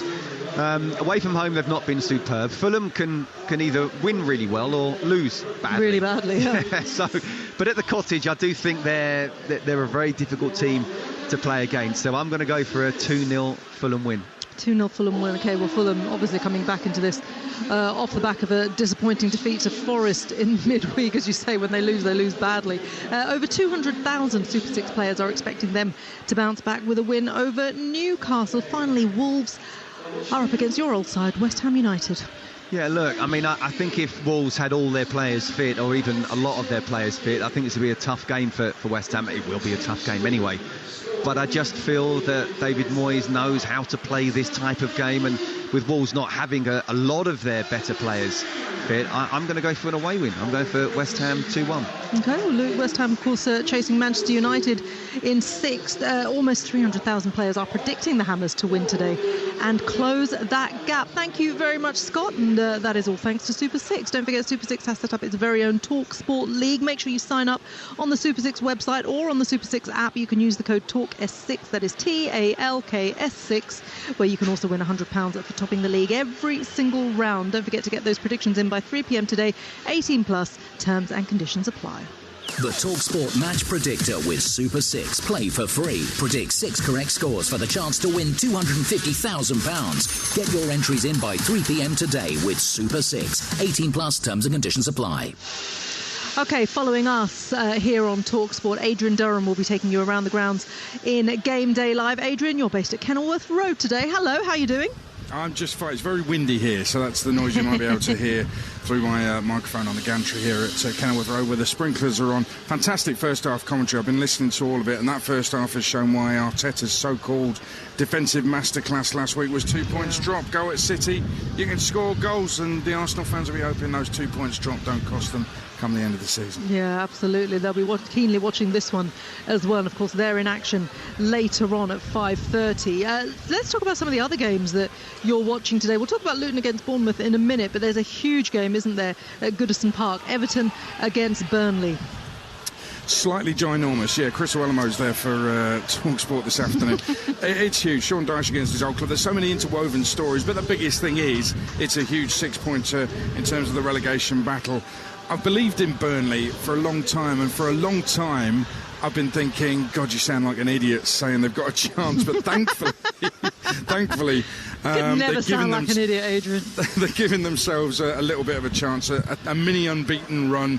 Very unlucky to lose to Wolves. I thought both sides had a chance. 5 games, is it, without defeat, or is it 4? Is it 4 or 5? Yeah. Yeah, one of those, isn't it? 4. But they don't win enough games. One win since Christmas. But final day at home to Forest could be ginormous. But this is ginormous today. And I think if they don't win this, I think a lot of people around the club will lose heart. Everton just don't win games. It's huge, Everton against Burnley. So, yeah. But I'm pleased to see Burnley giving themselves a little bit of an opportunity. Yeah, and that's what we wanted to see, isn't it? It's been so dire for their fans since their return to the Premier League. And last season we saw how they blitzed everyone around them, and this season it just hasn't been the same for many reasons. But it'll be good to see if they can have a little upturn in fortune, whatever that result might be by the end of the season. You're at Luton, and they're up against Bournemouth. Luton, of course, defeated by Arsenal in midweek, and Rob Edwards was full of praise for Arsenal in that one. Luton, of course, can have a chance to pull clear a little bit, don't they? And Bournemouth got that victory in midweek. How do you see your one going? I see a Bournemouth win. There's an interesting feature in the it's a brilliant programme actually Luton have on match days, and then there's a feature on it, a fantastic game from the past between these two. But they feature a 1-0 win for Luton at Bournemouth about 50 years ago. Mate, last month there was an incredible game between these two at the Vitality that probably should have been in that feature. Yeah. Listen, it was amazing. I was at that game as well. Luton 3 up and lost 4-3. I remember, yeah. I mean, you've got to say well done to Luton. On this day 11 years ago, they lost 5-1 at Gateshead in front of 382 fans in the conference. So, yes, they've done very well. I just look at it, start of January, they were third bottom, a point behind Everton, 2 points behind Forest. They knew they'd be without Tom Lockyer for a long period. Marvellous Nick Campbell was out for the season by that time, yet they only spent $2 million on a defender from the Belgian league in January's window, and I think that will have really cost Rob Edwards a big chance of survival. They may still make it, but they're just not winning games. They score goals, but they don't win games, and the amount of injuries they've had shows that they didn't do enough in January. In my opinion, that is. It's easy to say, well done, Luton, aren't they doing well? Could they have done better? Yeah, they probably could. They probably could, couldn't they? But again, it's that experience, isn't it, coming back into the top flight, and they're learning as they go. Scott Minto shaking his head up and down, nodding, I should say. Yeah, nodding. Of course Sam he is, Matterface, yeah. what are you thinking? When is he not? Well, that's just what I was about to say. He's already given me a bit of abuse on the text. He says it like it is with the facts, doesn't he? There's very little nuance with Adrian. He's had a go at Arteta. He's only been on for 3 minutes. He's had a go at Arteta, and he's denigrated Luton Town's approach. Well, they should have spent more in the window. It's as simple as that. They bought a squad player in January for $2 million. That was it. I refer you back to where they were a decade ago. Yeah, there's no grey area with Adrian Durham. He's looking firmly at the present. He's not looking at the past. Adrian Durham, speaking of the present, you are, as you say, based at Kenilworth Road. You'll be there with Game Day Live for us. So look forward to hearing you then, Adrian, from 3 p.m. onwards, or 2:30, I should say. Here, though, at Selhurst Park, speaking of the present, again, the players are heading back out onto the pitch, which means the second half is not too far away. Scott, what did Manchester City have to do? Apart from score another goal and win the game, but what do they have to change about themselves? Well, I think they just need to carry on doing what they're doing going forward. My worry, if I were Pep Guardiola, is about conceding the second goal and how sloppy they are. If they create the same amount of chances they did in that first half, then I do think they will get that second goal. The question is not to concede that second goal. Yeah. I don't think there'll be any substitutions unless they're enforced, and we're hearing that Akanji's coming on. But in terms of going forward, I think he'll wait until 60, 70 minutes at least. There we were, concerned about the back three for Palace, wondering if they could deal with this onslaught of Manchester City. But credit to Palace. Credit to Palace. You wonder if it's the other side that we should be worrying about. OK, second half is about to kick off. Let's hand you back, Scott Minto. But first, Matterface. Yeah, Akanji is on to replace Gvardiol at the start of the second half. It's a like-for-like switch, but why has he made it, Scott Minto? Injury, or because he wasn't happy with Gvardiol's performance? No, I think it must be an injury. You were saying about how he came to speak to the physio just before half-time, or 10 or so minutes before half-time. I definitely think there's an injury there. I think I've been really impressed with him in that left-back role. So, yeah, I'd be surprised if there's anything other than an injury. Crystal Palace attacking the goal away to our left in the second half in red and blue halved jerseys with blue shorts and blue socks, and Manchester City in sort of off-white jerseys with claret trim, claret shorts, attacking the goal away to our right. Mateta has been played in behind the defence again on the left channel, tries to come in on his right foot and tee it up for somebody else, then stops and drags the ball towards the near post. There's far too much time and room to be able to get that shot in. I mean, we probably stopped for 3 seconds, and in that time so did he, and he managed to get a shot away at the Manchester City goal. That probably would go down as poor defence. What on earth is going on here? The ball's been taken back to the midpoint of the Manchester City half of the field. So it was offside. It must have been offside. Ruben Diaz was putting his hand up, but I thought actually it probably wasn't offside, but he was arguing. It was quite a weird situation, because he went and grabbed the ball and everybody else was getting ready for a goal kick, and he went, no, we're starting from up here. And it was almost like, no, I'm making the rules, ref, and the ref just nodded at him and said, OK. Well, it doesn't really matter because there was no goal, so we didn't have to involve VAR on that one. Didn't involve it in the first half when there was a penalty decision which might have gone against Manchester City on a different day. Here is Akanji. I'll run through the 2-11s for you in just a second. Grealish stands across up to the middle of the penalty area. It's flicked away, comes back to Lewis. Lewis strikes it, deflection, and in! Rico Lewis scores for Manchester City. His only goal before today was against Crystal Palace. His second one has come against the same team. It might be a pivotal one in the title race. Grealish having a role in it, getting to the byline, delivering across to the far post. Palace did not deal with it at all well. Joel Ward looking forlorn. The ball bounced into the path of Rico Lewis, whose effort cannons off the defender, goes beyond Dean Henderson, and it is 2-1 to Manchester City. Yeah, and that's just too easy, not picking him up, free inside the box. Fair play to Jack Grealish. He's just dinked it in. It's actually Anderson who's got the flick on that's kind of made a couple of the Palace players just miss the ball. It's fallen to Lewis, but he's still got to take a quick first touch and then a quick second. A little bit of a deflection, but no, I'm sorry, Dean Henderson was getting nowhere near that at all. And that's a massive goal. It's a massive goal psychologically in terms of this game, and then obviously the title race as well. Straight after half-time, been vulnerable defensively. Can you now go and win the game? Well, 2-1 up is exactly what Pep Guardiola would have wanted. Rico Lewis with his second goal of the season. He scored in that 2-2 draw at the Etihad between the two earlier in the campaign. He has scored again against Crystal Palace, and they've turned it round. They were 1-0 down, they're 2-1 up. They've taken 21 points from losing positions already this season. It might be 24 by the end of the day. Certainly they will now expect that to be the case, although Palace have been a bogey team to Manchester City recently. That 2-2 at the Etihad I've just mentioned. You go back to 21-22, they won 2-0 at the Etihad. They won 3-2 there in 2018. Andros Townsend with that magnificent goal. They were 2-0 up in 22-23 before losing 4-2 to Manchester City, so they have caused them problems before. They've certainly caused them problems today, but Scott Minto, I suppose now Manchester City's job is to make sure that they don't cause them any further. Yeah, absolutely, and you're right to bring up those games, because that will be in the minds of the fans for sure, but in terms of the players, they'll be thinking, what are we up against here? We're up against a side that absolutely dominated possession. We nicked an early goal. We were quite tight, but still we conceded 4 or 5 chances, which Dean Henderson had to keep us in the game. But that's going to be really difficult now to come back from this, because Palace also a handball inside the box there as it bubbled past Kevin De Bruyne. It looked as if it struck an arm, maybe of Joachim Andersen. The ball travels outside the penalty area now, and it's cleared away by Manchester City, but the referee's going to stop the game here because he wants to just consult with Stuart Atwell. Anderson is shaking his head. The ball came over the shoulder in the left channel, and it did strike the arm of Anderson, but it was tucked into his body. It has to be outside of your natural silhouette. I don't even understand why they appealed for it. No, I didn't either, man. I was just carried on talking there because I thought, well, it's just hit his arm, which is basically in front of his waist. You can understand why City would try and go for it, but never.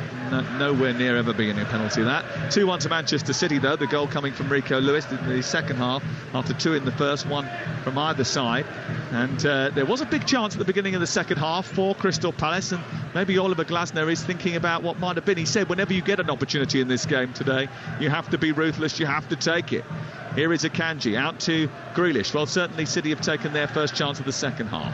Rodri pushes it out towards Akanji once again, and then Akanji down the left in towards De Bruyne. De Bruyne onto Alvarez. Alvarez back to Akanji. Akanji sends it back to the left quadrangle of the penalty area. It's returned back towards Grealish, who's causing Munoz a little bit of a problem here. It looks as if he's trying to play it against him. The referee says no, he didn't. It goes out of play and away for a goal kick away to our right-hand side. We talk about the mentality of, in the first half, of Palace getting that goal, that City wouldn't panic. They didn't panic, and they got the equaliser quite soon after. Now it's complete role reversal. Palace, you're 1 behind now. You know, what can you do? What have you got? And actually, it's City who are completely dominating the tempo of this game as well. So it's going to be on moments, as you say. You know, if you get that chance, you have to be absolutely clinical, because you still feel that City have got another goal or two in them. Kevin De Bruyne, who has been running the show since they went 1-0 down. He always looks as if he is absolutely gassed out. His hair now blowing in the wind, which has just whipped up around Selhurst Park. He's always bright red-faced, isn't he? And he always looks as if he's cream crackered. But Declan Rice is a bit like that, hasn't he? He's got an extra gear to him. Ball loose inside the Palace half of the field, and then they manage to get it upfield. Wharton sends it out towards the near touchline, and Eze gets hold of it. Wharton's got it again, clips it high into the air, gets caught by the wind, but Mitchell keeps it in well. It goes centrally, Rodri away, won by Hughes. There's Wharton again in front of De Bruyne this time, and then it's turned away by Lerma. Lerma should give it back to Wharton. Grealish is coming from the other side, but Wharton has already switched the play out towards the right-hand side. A terrific ball into Munoz. Munoz got to get it back into the centre and find a Palace jersey. And he's played it behind Eze. A good 5 yards behind Eze, and it's easily cleared away by Manchester City's defence. It's a good chance, that. There's an opportunity that Kanji had tucked far too much in, and Munoz was free at on the right-hand side, and a bit like the first half where he whipped it in first time. I think that was probably the best thing to do. Once he took the touch and then was allowed to come inside, you know, Man City had dropped in, and it was a difficult pass he was trying to play. Adam Wharton once again, though, with the initial ball, which went out to that far side to open up the play. And actually, that's quite an important thing. You're a midfield player that can pinch the ball and distribute it. That's great. But also to have the awareness of where the space is on the field and to find that pass every time, that's some talent. Absolutely. And it's almost, again, what we talk about Rodri, that we haven't seen in this first half, but normally the awareness. Know what you're going to try and do before you even receive the ball, or have a picture in your head about where everybody is, and he certainly did there. Ball on halfway. It's collected by De Bruyne. Back in field it goes, and it's now at the feet of Diaz. Diaz out wide towards the right-hand side, collected by Stones. Stones travels down the touchline. He's stopped by Eze. Manchester City lead by 2-1 on Talksport. We may well get some Palace changes in the not-too-distant future if it continues like this. Rodri just trying to nudge the ball forward. Mateta, well, again, it wasn't a great pass by Rodri. Rico Lewis has escaped, though. The ball's come through to De Bruyne, and he's headed it down for Erling Haaland, who's gone round the goalkeeper, who's come out, and then it comes back towards the edge of the penalty area. Alvarez's shot is blocked. It goes behind and away for a corner kick. Well, he just took it just a little bit too wide and couldn't get it under control, Haaland, after going round the goalkeeper, who came careering out and actually collided, I think, with his own player in Joachim Anderson, who might have actually been shrugged off by Haaland initially. But there was another chance for Manchester City to further their lead, and it didn't quite come off for them. Absolutely, and I think we just saw a brilliant clearance from Anderson with him looking the other way. He was on the floor. Alvarez has had the shot, and he's on the floor. He's hit it straight at him. But again, how good is City going forward? He was tucked up like a baby there, wasn't he? He was. Anderson. He was sort of rocking on his back and was pulling his knees into his chest. And as he did that, Alvarez hit the ball almost straight at him. Came off his hip. It was great clearance. He meant it. That's why he stayed there. De Bruyne's going to take a corner from the near side. I think Anderson's just getting checked out. He's back on his feet now and is speaking to Paul Tierney. Joel Ward's not happy about something and he's getting a bit of a lecture from the official. I think he's asking, can we get an extra couple of players on without taking any players off? Well, play on is the call eventually. Now we will have the corner from this near side to be taken by Kevin De Bruyne in front of the Homesdale Road end, away to our right-hand side. He puts his right hand in the air. He'll hit it right-footed. It's a flat delivery to the edge of the box, and Grealish will get it on the edge of the D and shoot over the bar.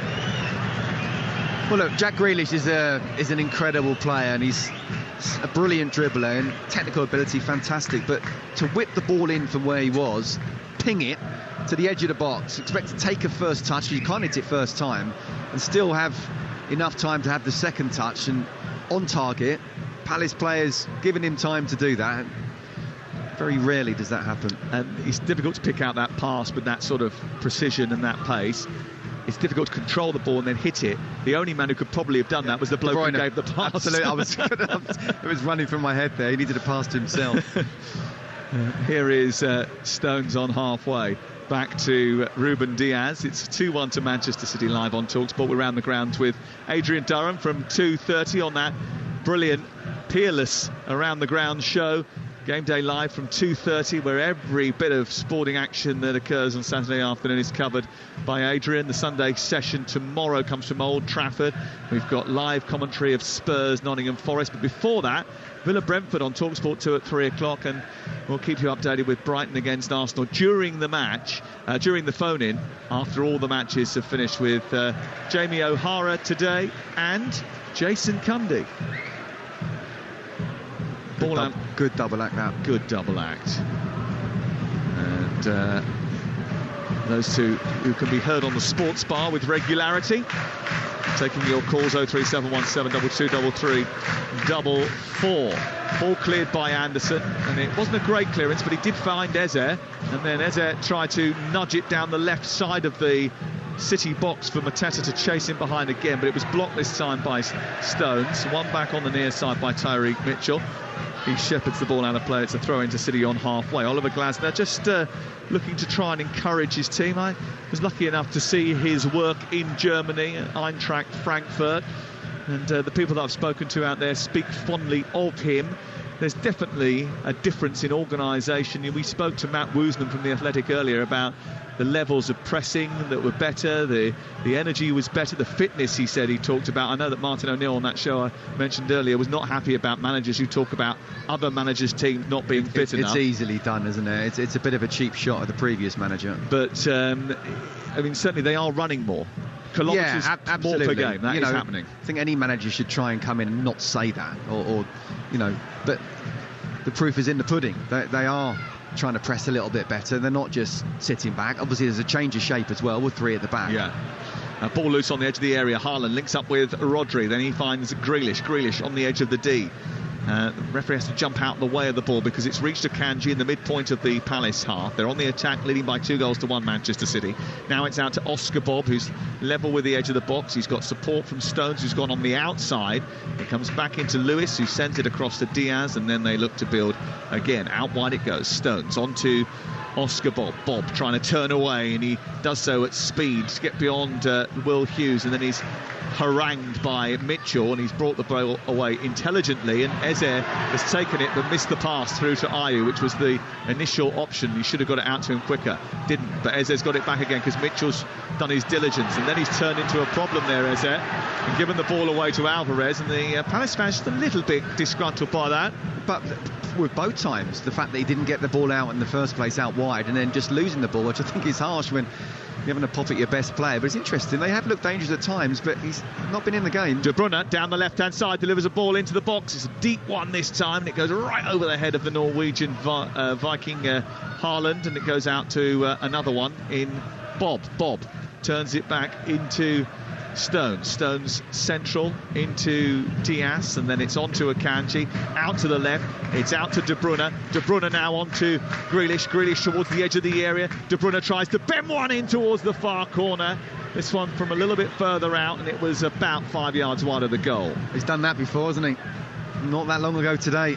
And you could just see that Jack Grealish, you kind of want him sometimes to say, go down the outside, you know, take someone on, like we saw Madueke do it against Darlow for Chelsea on Thursday. Go down the outside, but he's decided to pass it back to De Bruyne, who's taken the touch, and you're right, he was just outside the box here, but he's still capable of sticking it in the top corner. How is that heart rate, by the way? Has it come down from Thursday night yet? It was brilliant. I loved watching it, and I'm not even talking from a Chelsea point of view. It was just a fantastic Premier League game, one of many we're seeing this season. It's been an incredible season. I'm loving it. I was in the tunnel at Anfield at the time of the last few minutes of that game. I was speaking to Jurgen Klopp when the fourth Chelsea goal went in, and you can hear in the background a host of Liverpool voices screaming with joy as the winner goes in for Chelsea.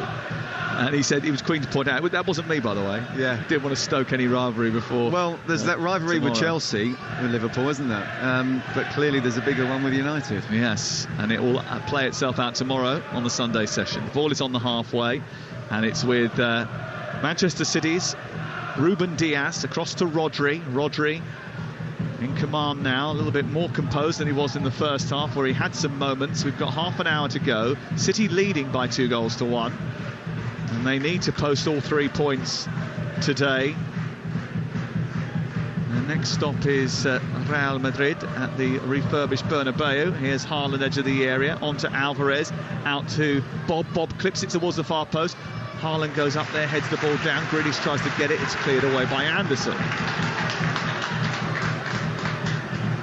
That's going to be on Talksport 2 on Tuesday night, by the way, that Real Madrid-Manchester City game. Looking forward to that.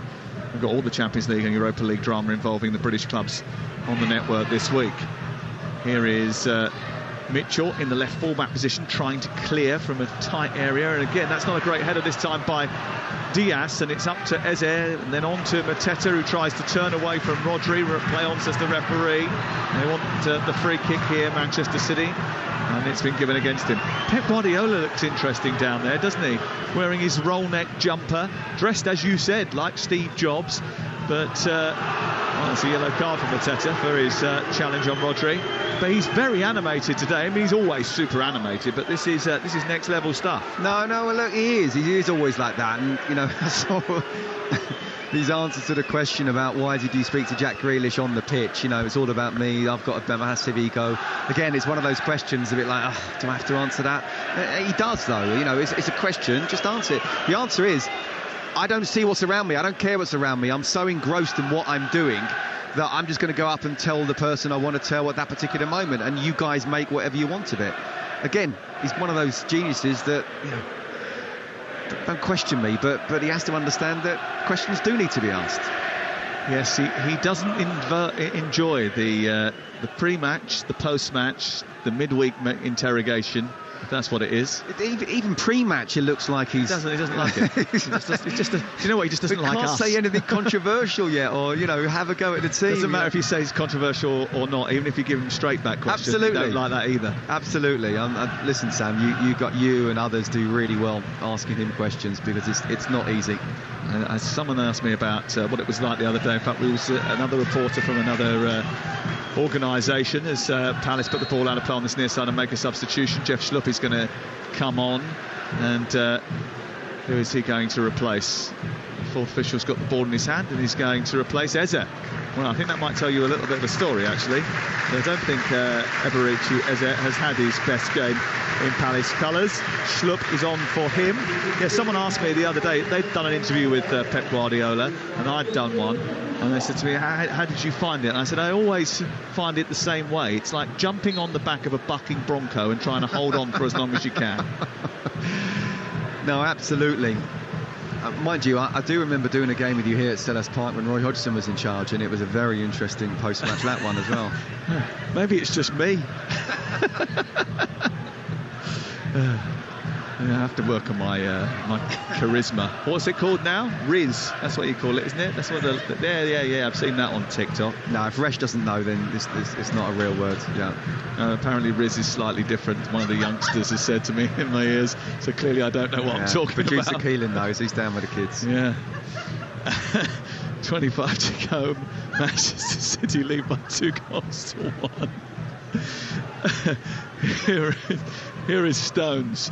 Back to Rodri, and poked out towards the far side, and now Akanji's got it. He tries to take it down the touchline. It's on to Grealish. Grealish, who faces up Munyet, then cuts in field, tries to tap it back towards Rodri, smacks it straight at Munyet. It was about 5 yards away, and he hit it straight into his face, and Munyet didn't even flinch. He was a bit like one of those Terminators from Terminator 2 that you don't realise is a robot. He just got on with it. Oh, he's Colombian, isn't he? He's strong. Here is Stones, back to Diaz. Yes, very strong. Akanji all the way back to Diaz, and good pressing from Munoz as well, getting right over there and making sure that Akanji knows that he can't just be allowed to push the ball around. And Manchester City do this, right? So they get into a position where they're in command of the game, they're leading by 2-1, and they keep the ball, they don't let you have it, they don't even try really to extend their lead unless an opportunity becomes abundantly clear to them. They're just quite happy to manipulate the ball, keep hold of it, and keep you at arm's length. Well, after all the sort of chaotic games we've been talking about both recently and this season, I thought it to be a real controlled game for Manchester City, and death by 1,000 cuts. That's what they normally do. But just that goal and how awkward they've been defensively, you never know. Grealish into De Bruyne, inside the 6-yard box. Haaland is there, and he taps it in and scores and takes the applause.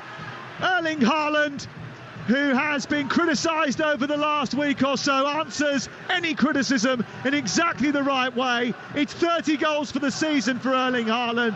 He's combined with Kevin De Bruyne again, and Manchester City lead by 3-1. So, I can finish now. You never know. City probably need that third goal, and they've got it.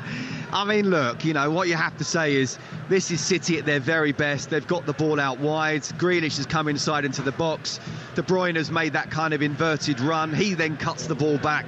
It's classic City stuff. And when you've got Erling Haaland, who's able to just get his body around and hook his foot around the ball as well with his left foot. Dean Henderson's already come out. It's a brilliantly worked team goal, it really is. But we thought Palace did very well in the first half. They scored the first goal. They sometimes looked dangerous, and they did hit the crossbar, of course. But once City scored it, the second goal, you just sort of felt, OK, well, do they want to finish this game now and quickly, or are they quite happy to get it towards the last 10 minutes and just really tire Palace out? Well, we know the answer. Well, are we checking here for a... are we checking for a goal? We're checking for an offside against Kevin De Bruyne, are we, in the initial phase? Rodri's looking at everyone as if they're mad.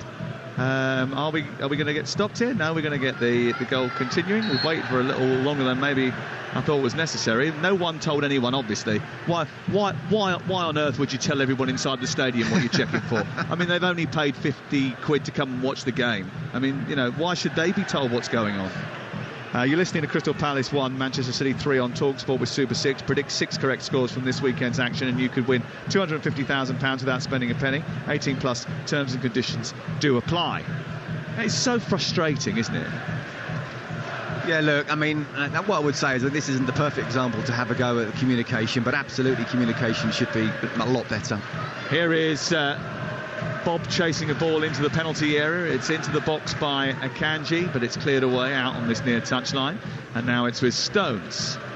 Stones moving forward. We'll go round our grounds in just a second and give you all the team news from the 3 o'clock kickoffs. We've got some big games at 3 o'clock this afternoon, some absolute crackers as well. Big one at Goodison Park, a huge 6-pointer. Here is Grealish on the left-hand side for Manchester City, who lead by 3-1 on Talksport this lunchtime. And they will be going level on points with the leaders. They won't quite be going top unless they get 2 more goals, Scott. I think they need to... Well, I think they have won the game. Just concentrate. But there's absolutely the way they're playing at the moment. They're just, you know, moving Palace around, and it's so difficult to chase. And in the last 10 minutes, you know, things open up. Just like that third goal, really. Bit of movement off the back of someone, cut the ball back. Haaland's in. They're more than capable of scoring 5 here today. Here is Lewis on the near touchline, trying to take on Mitchell, but it has been a bit like this since that second goal from Rico Lewis. They've been passing the ball around with precision and speed and just manipulating Crystal Palace from one side to the other, waiting for those gaps to come up. And here's Grealish trying to find another of them, getting down the left channel of the box, plays it back towards De Bruyne, who shoots into the near corner. It's a terrific finish. Rodri set him up, De Bruyne finished it off.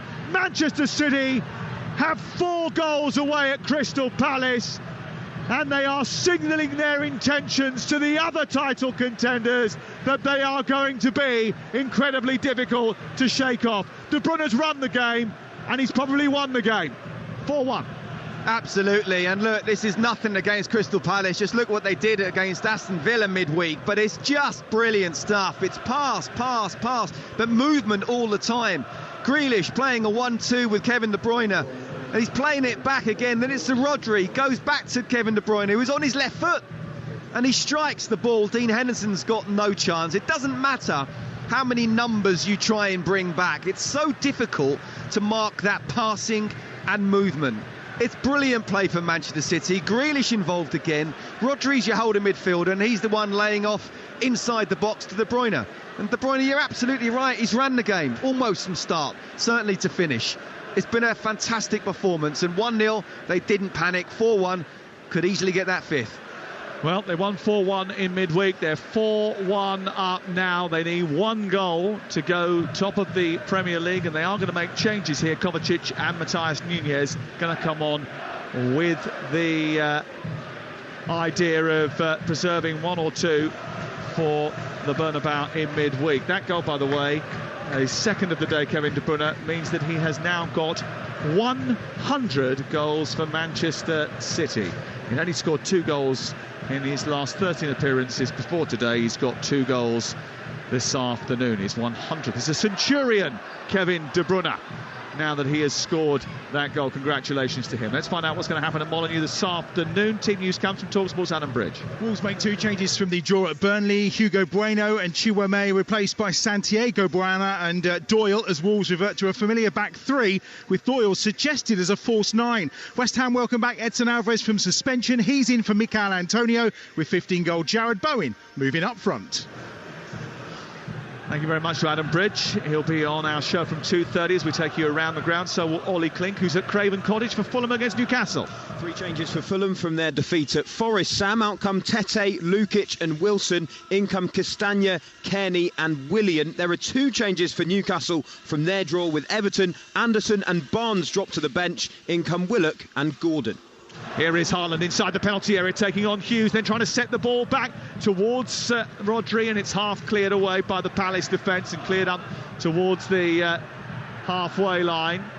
And eventually it's cleared out on that left-hand side by Manchester City, and they attack again. But again now, they're so confident. They look like they could pick Crystal Palace apart at will, Scott Minto. Yeah, absolutely, and they really should not take the foot off the gas. Try and go for it. Goal difference could easily come into it right at the very end of the season. Look at Arsenal, the way they've turned it around since they've had their sort of mid-season break, and how far ahead they are of City. So whether it's Liverpool, whether it's City, Arsenal or Liverpool, absolutely try and go for 5, and if you get 5, try and go for 6. Nathaniel Klein, Odsonne Edouard and Elise coming on. We thought we might see Elise today. He can only play 15-20 minutes. It's one of those injuries that you don't want to provoke. He's been hampered all season by hamstring and knee problems. He is coming on. Rodri's coming off for Manchester City, so we'll confirm the rest of the substitutions in just a moment, but you know that Nunez and Kovacic are coming on. Alvarez is coming off as well. Right, where should we go next? Because we've got big games at 3 o'clock this afternoon. What about Kenilworth Road? Because Ian Abrahams is watching Luton's latest attempt to put points on the board. Ian. Yeah, must win against Bournemouth here today. 2 changes. Reece Burt comes back in, so does John Ruddock and Onudinma are the 2 to drop out. For Bournemouth, 3 changes. Kirkes, Cliver and Semenyo. They replace Scott, Billing and Ouattara. Let's go to Villa Park. Ian Danta is watching this one for Talksport 2. He'll be commentating with the great Perry Groves a little bit later on. Well, what's the team news, Ian? Well, 6 changes for Aston Villa from the 4-1 defeat at City, including a return for Ollie Watkins to start against his former club. Tielemans, Bailey, McGinn back from suspension, Torres and Martinez back from illness, also recalled. For Brentford, Damsgaard and Reguilon in for Yarmouth and Lewis Potter, but Brian Mbeumo back fit displaces Ivan Toney in the starting lineup. He drops to the bench. Live at 3 o'clock on Talksport 2, it's Villa-Brentford. That's interesting news, isn't it? I'm sure there's interesting news at Goodison Park as well, Matt Jones. There is 4 changes for Everton as Dominic Calvert-Lewin is rewarded for scoring against Newcastle. He starts with Gomez, Garner and Coleman all coming in as well. Godfrey, Gay, Onana and Beto the players to miss out. Meanwhile, Asignon returns from suspension after missing Burnley's draw with Wolves. Coutinho drops to the bench. It's Everton against Burnley at 3. Oscar Bob towards the edge of the area, then Kovacic, then Grealish, then the ball bounces to the right side. It's tucked back towards the back edge of the penalty area. Edouard gets there ahead of Kovacic, but then Diaz wins it back again. Schlupp tries to be released by Hughes, and then across goes Rico Lewis.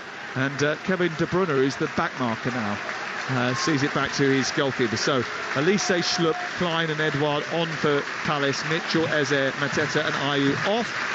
And I mentioned about Rodri and Alvarez going off for Nunez and Kovacic, and that ripple of applause you can hear is for Andre Ayew, Jordan Ayew, who has come off on this near touchline to great acclaim from the Crystal Palace support, because he might not come up with goal after goal after goal, but boy does he put a shift in. No, he worked really hard, and he might just be kicking himself, hitting the crossbar and not scoring. Was it a 1-1 at that particular time? Yeah, great chance. When they were shooting down this end. Yeah. Still feel City had enough in them to go and win the game, but they've gone on to get 4 goals in this latter period of the game, and Kevin De Bruyne has got 2 of them. Goals number 99 and 100. It means that Pep Guardiola can probably afford not to bring on Phil Foden tonight, give him a little bit of a rest ahead of the midweek trip to the Bernabeu, which is live on Talksport 2. And after that, they've got Luton at home, the return against Madrid, the semi-final of the FA Cup, Brighton away, Forest away, Wolves at home, Fulham away and West Ham at home. And I was looking through the run-ins of all the title rivals, and I think they've got the easiest or the lightest, and Liverpool probably the medium, and Arsenal the hardest of the 3, I think. But then again, there's no easy fixtures in the Premier League. Isn't. And I think it was Ray Parlour who said, didn't he, that actually when in the Invincible season, it was some of the games where we thought we'd win quite easily were the difficult ones to make sure we didn't get beat. But you have to say, the way City have been playing just in the last couple of games, and even the Arsenal game, yes, they lacked a cutting edge, but Arsenal, you know, how attacking they've been, and they're going for the title themselves, were content with less than 30% possession, and we're just playing for the draw. Yep. Adrian wasn't happy about that. He thought that they could be got at, but even when you get at them, they can get at you as well, can't they? And if you get into a match with them, a slugging match with them, often it's they who will end up slugging hardest. Yeah, look, you know, I love a debate with Adrian, but to be fair to him, Arsenal may, if they lose by a point, they'll be looking at that game, won't they? Yeah. Well, there's lots of scenarios like that, big decisions over the course of a season. We'll see how it pans out. We'll follow it here, of course. Here is De Bruyne trying to win the ball, can't quite get hold of it. It's collected by Jack Grealish. He's fouled by Hughes, and it's going to be a free kick. We've got some big games, by the way, that are coming in May as well, including, I mean, we've got Arsenal against Chelsea, which is huge, and we've also got Liverpool-Everton coming up. Those are at the end of April. Yeah. And then there's a huge game involving Arsenal and Tottenham still to play as well, isn't absolutely. there? Absolutely, and just going back to that game at the Etihad, that they might, but I think in the first half an hour they did try and win the game. Here's Nunez inside the penalty area, played in behind the defence, which was just caught a little bit too high, and he's misguided that, and it's over the top of the crossbar. You know, I think they sort of tried as much as they possibly could and realised actually we're so much under pressure here, we are going to just settle for the draw or try for the draw, and it shows they've got another layer to them. But again, I think it shows again Manchester City are the dominant side, and there's only Liverpool at Anfield that can really get close to them. Here is Lerma clearing his lines. He's been playing as that left centre half. How do you think that he has got on in that role today, and how difficult is it to adjust your position? It's not easy. You know, you're a central midfielder. Actually, to be fair to him, in what has been a tough season for Palace, he's been one of Palace's best players. But, you know, you are out of position. You're up against one of the best sides in the world with one of the best strikers in the world. So it's the movement. You know, the first half, actually, they weren't that bad, even though City still created chances. The second half, though, they're just getting completely pulled apart. It's not easy. And then you just pull someone alongside you. Look, the game's beaten. You know, substitutions have already been made for both sides. You just want to make sure it's not a 6 or 7. Munoz trying to feed the ball into the path of Edouard. Comes out on this near side and it's cleared away by Diaz, and then Ward can't control it. It goes out of play. You're listening to Talksport. It's Crystal Palace 1, Manchester City 4 with Enterprise, Rent-A-Car. They've got 450 branches all across the country for all your vehicle needs. I'm sure there are Arsenal fans around the country just saying to me, well, we took 4 points off Manchester City this season. Which is much better than last season. Absolutely. And it will be interesting, you know, if City get through from Real Madrid and if Arsenal get through Bayern Munich. It's a difficult one to call because Arsenal know how to play against City. Some seriously bad injury issues, by the way. They're not playing particularly well and haven't done for most of the season. Yeah, well, look, we hope that is the case and that there'll be a wonderful semi-final. Here is Diaz over on the far side. Akanji, after they tried to play it out, they've given the ball away inside the area, and Edouard's got a chance to finish it here. It's cleared off the line by the retreating John Stones. Ortega was beaten. Edge of the 6-yard box. They gave the ball away far too cheaply. Ruben Diaz was the guilty party. Edouard then couldn't turn it beyond Ortega because John Stones was backing him up. Yeah, it was a tackle, wasn't it? And again, I think when you're 4-1 up, sometimes you don't play quite the sort of 1-2 touch football that you should. Akanji's the one who's lost it, and Ruben Diaz actually has done really well to come across and make the challenge. Well, again, not for the first time. Manchester City a little bit guilty of being sloppy at the back, Scott. That has been an issue for them this season. Haaland loses out as De Bruyne tries to set him up. It comes back towards Schlupp, who strikes the ball, but not with the requisite power, and it goes straight down the throat of the goalkeeper, Ortega, who will clear away. So we've played 80 minutes. We've got 10 minutes left here at Selhurst Park, and victory seems to be assured for Manchester City, who have scored twice through Kevin De Bruyne, once through Rico Lewis, and Erling Haaland is on the score sheet again. 30 goals for the season now for him. Another 2 for De Bruyne and an assist for De Bruyne as well. And away days have been where they have been vulnerable, if they've been vulnerable at all this season. Manchester City, and they dropped points at Villa Park earlier in the season. They lost to Arsenal and at Wolverhampton Wanderers, but they're not going to drop anything here. No, absolutely not. And I think what we have seen is a team that started badly up against a team that's, you know, really trying to fight as much as possible. They didn't panic. They created the chances. And let's be fair, in terms of, you know, even clear-cut chances, this could easily be 8. Well, it'd be unfair on Palace, by the way, but it could be. Hamada is on to replace Will Hughes for the final 8 minutes of the game.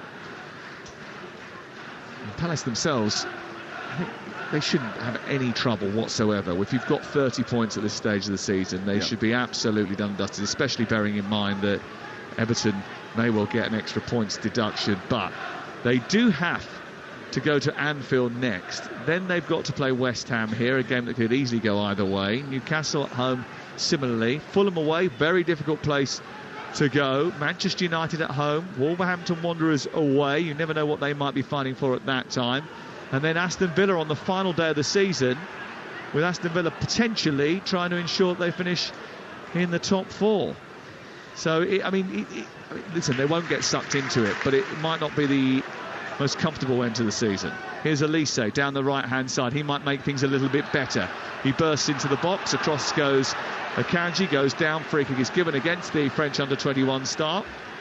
Yeah, firstly, Akanji, really good defending, because Michael Elise, we know the talent he is. Yes, he has the injuries, but you know, he can go past anyone at will, so it's really good defending there. But what were you just saying? We're talking about Michael Elise and about Crystal Palace and how he might influence that the difficult end to the season. He's actually only played 755 minutes so far this campaign, 11 appearances. In that time he's scored 6 goals and provided 3 assists, Elise, but he has been dogged by hamstrings and ankles and other issues as well. And I just wonder, Matt Woosnam was talking about the fact that they will cash in on one of their big talents at the end of the season.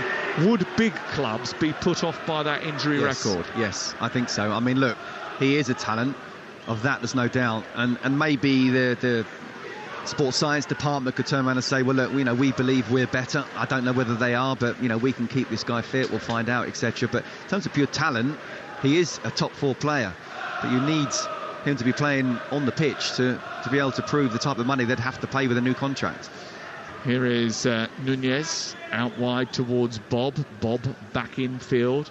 Where he finds Stones. What you were saying about the fixtures as well, I know you were not meaning to be negative earlier with Matt, but I think there's every chance they don't win a game for the end of the season. Or if you look at it in each individual game, you'd say, well, I wouldn't say Palace to win. I think the fact is you can't take anything for granted. If you're absolutely.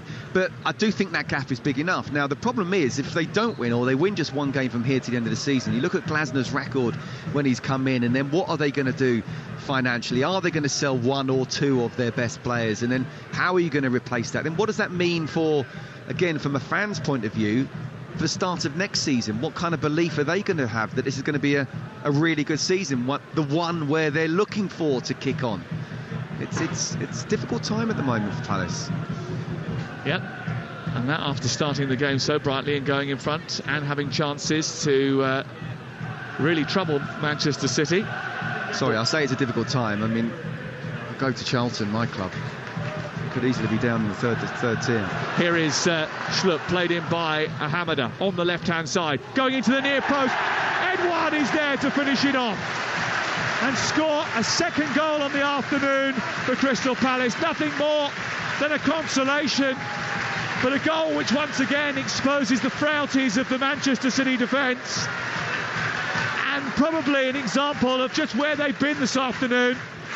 Not rock solid by any stretch of the imagination, vulnerable to the counter-attack, and as that ball went wide towards the left, Schlupp was looking for a bit of movement. He got that movement from Edouard, who checked and then ran past his marker Ruben Diaz and poked home the cross to make it Crystal Palace 2, Manchester City 4. Well, look, from an attacking point of view, it's a brilliant goal. Great play from Schlupp, and he gets the cross in around John Stones, and the movement from Edouard was brilliant. It was to get in front of Ruben Diaz, but you're absolutely right, Sam. Look, Manchester City, as class a team as they are, as good as they are in terms of passing and tiring the opposition out and creating chances and scoring goals and the individual brilliance they have. Defensively today, they've been really, really poor. And I'm sure the scouts of Real Madrid will be looking at this and saying, look, we know we're in for a tough game here, but there's a lot of vulnerability in the Man City defensively. If I was honest, I would say that I thought last weekend's game between Arsenal and Manchester City was a mature performance by Arsenal, but I know what Adrian Durham's going to say now. If Crystal Palace can score 2 goals against Manchester City, then Arsenal probably could have done. He'll say Peterborough could do. Peterborough tomorrow, by the way, in a huge game. They play in the Bristol Street Motors final, which is live on Talksport 2 against Wycombe Wanderers. Here is Hamada out towards the right. Hold on a second. You remember that late show at the Etihad where they came from behind to equalise and take points off Manchester City? It's not going to happen again, is it? I was at Stamford Bridge Thursday. Elise was trying to get down the right-hand side, then stopped by Akanji. You never know. If they get another goal now, they'd certainly be buzzed up and ready to try and cause problems. Why do we ever say anything, by the way? I swear I said we're not going to have a 4-3 here today. Premier League constantly making mugs of us all. I think there's every chance there's another goal in this game. De Bruyne on halfway, out towards the left. When did 7-goal thrillers become the norm, by the way? Do you know what? I was mentioning that, this is, again, the Chelsea Man U. This is one of the Premier League classics. And you've got to be careful when you say that, because it sounds like you just, one good game. Well, we're saying it quite a lot this season, but actually it doesn't mean that it's not, just because we're seeing more of it. We're seeing some fantastic games, and this obviously isn't one of them in terms of a Premier League classic, but it's still a really good game where, there's goals both ends. Yeah, it's entertainment value galore in the Premier League this season. We'll get a record number of goals, there's no doubt about that now. And It's strange, isn't it? Because for years we would talk about those Newcastle-Liverpool 4-3s, now having them every month. Here is Munoz down the right-hand side, into the path of Elise, who skips past his marker, gets into the box, produces a wonderful cross, which is almost converted by Schlupp. It was brilliant from Michael Elise, who chopped in on his left foot, went past the defender, curled a beautiful ball to the far post, and it was just a couple of yards in front of Schlupp. Yeah, just too far away from Schlupp, wasn't it? But he's come on and made a big difference, so too Michael Elise. I think that will give Glasner a lot of confidence with the sort of options that he can to try and change the game. And now, at the moment... What's Pep thinking here? Well, he's not happy at all. He's absolutely not happy. It looks like he's going to be making a change himself. You know, if anything, he would have wanted that 5th goal, not necessarily to be sitting top of the Premier League, but just to keep ticking over with those goals, and something they might need by the end of the season. So not only is it not 5-1, it's 4-2. Elise's delivery was absolutely superb, and I wonder what Oliver Glasner and what will happen here in just a few moments when the 4th official puts his board up and tells you that there will be 7 minutes of added time. We had 8 at Stamford Bridge, which ended up being 10 or 11, and we had 2 goals. I think you said, didn't you, as you went into stoppage time, with your tongue, I think, was in your cheek when you said it, but you said there might be a couple more goals in this. Well, very firmly in the cheek. I said not just 1, time for 2. Didn't see that coming. Elise on halfway for Crystal Palace, who have just been buoyed by just turning the temperature up and creating a couple of chances and scoring a goal late on against Manchester City. And actually just buoyed by Elise's presence, because he is just terrific. And he switched the play from right side to left, and Nathaniel Klein is running at Lewis. He slid the ball into the near post. It's pushed behind by Bob. It goes out for a Crystal Palace corner. Oh, Dean Henderson wants to go up from the back here. It's 4-2, fella. Calm down. I think it shows the sort of complete positivity, the turnaround from when they went to 4-1, and now Palace feel they can get something. Elise with the delivery deep towards the far post. They're all queuing up for a header. It's over the head of Edouard.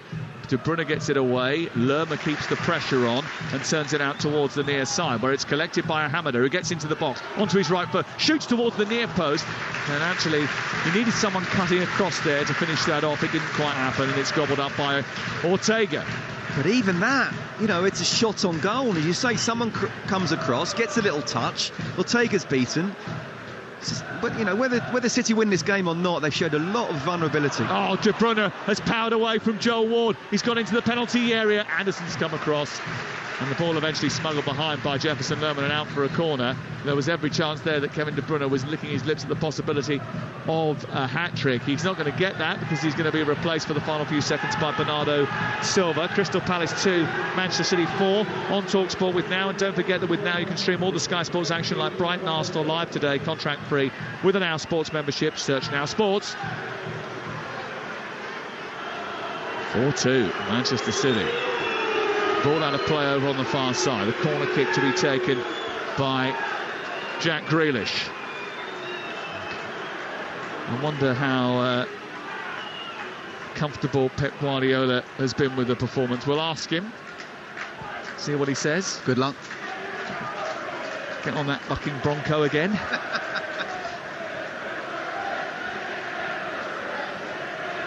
Manchester City will certainly be forcing Arsenal and Liverpool to post positive results later in the weekend. They're going joint top, level on points with Liverpool. Every point is precious, every goal is a step towards glory at this stage of the season. Manchester City have got 4 of them, but haven't looked particularly convincing, and that's a strange thing to say. Well, going forward, they've been brilliant. It's just defensively, they've looked so open and made mistakes. They've been sloppy. And better finishing, and we know that Real Madrid have better finishers. They might find it difficult. Throw-in that they have over on the far side as we enter the 3rd minute of stoppage time. All 3 of the teams are so very strong, it's hard to envisage them ever dropping points in the race to decide who is going to become the champion.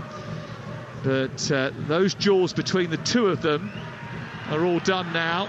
It's just what you can manage against the rest that will decide who lifts the trophy. The double treble still in sight for Manchester City. I think City will be disappointed, won't they, had the results against the two around them. Here's Rico Lewis being chased and harassed by Mohameda. The referee's given a free kick against him, and it's going to be Lewis's ball just short of the halfway line for Crystal Palace. They'll be thinking about what they can learn from this match. Oliver Glasner actually said that he was looking forward to playing this game. What do you think he feels like now? I think there's a lot of positive to take out of this game. I really do. You know, as it stands, you've lost by 2 goals, but they've given their all. They've not been embarrassed. They've looked dangerous going forward. They've looked as solid as they possibly can against arguably the best club side in world football. It's a lot of positives, and his substitutions have come on and made a difference as well. He has watched a lot of football this week, Oliver Glasner. He was footballed out by Thursday, so didn't watch Manchester United versus Chelsea. He put a movie on Netflix instead. Did he? It wouldn't have been as exciting as that. What did he watch? Well, I did look on Netflix to see what was trending in the UK, and some of them had quite apt titles. The Beautiful Game with Bill Nighy was trending in the UK. So was Glass. No, maybe it's just called Glass. Very good. Ended that last bit. Full time at Carrow Road, and Norwich have beaten Ipswich. Have they by 1-0? Wow. Here is Bernardo Silva up to Haaland on halfway, and that does have significant implications with the others playing over the weekend. And Leeds United and Southampton and Leicester will be licking their lips. Leeds United play commentary at 3 o'clock this afternoon. Adrian will keep you in touch with that. And there is a foul here by Haaland on Lerma.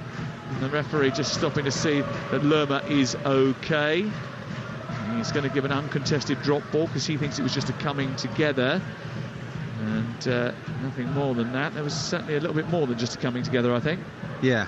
I'm just going back to the Championship. I mean, look, Leicester, Ipswich and Leeds, obviously very, very good players, very good clubs, but it's another level to your Arsenal, to your Manchester City and to your Liverpool. So I think there'll be a lot more twists and turns. We're hoping for twists and turns in the Premier League, but I think there'll be more drop points in the Championship than there will the top 3 in the Premier League. It certainly is, but you know for a fact that it is a thrilling race, isn't it? I mean, Southampton go to Blackburn later on at 3 o'clock. Leicester have got Birmingham.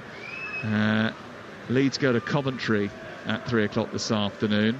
We'll keep you in touch with everything. The way it stands at this moment in time in the Championship, Ipswich are still top, 87 from 41. Leeds 86 from 40. Leicester got 2 games in hand now on Ipswich, so they've got the chance to reclaim the advantage in that race. Southampton a lot further back, 74 from 38, but they've got 3 games on Ipswich Town now, so there's still a lot to play for all 4 of those teams. Look, the bottom line is I think there'll be more points dropped in the Championship than the Premier League, but still with it, they'll all kind of do a similar thing, which just makes it as exciting as it could possibly be, both in the top tier and the second tier of English football.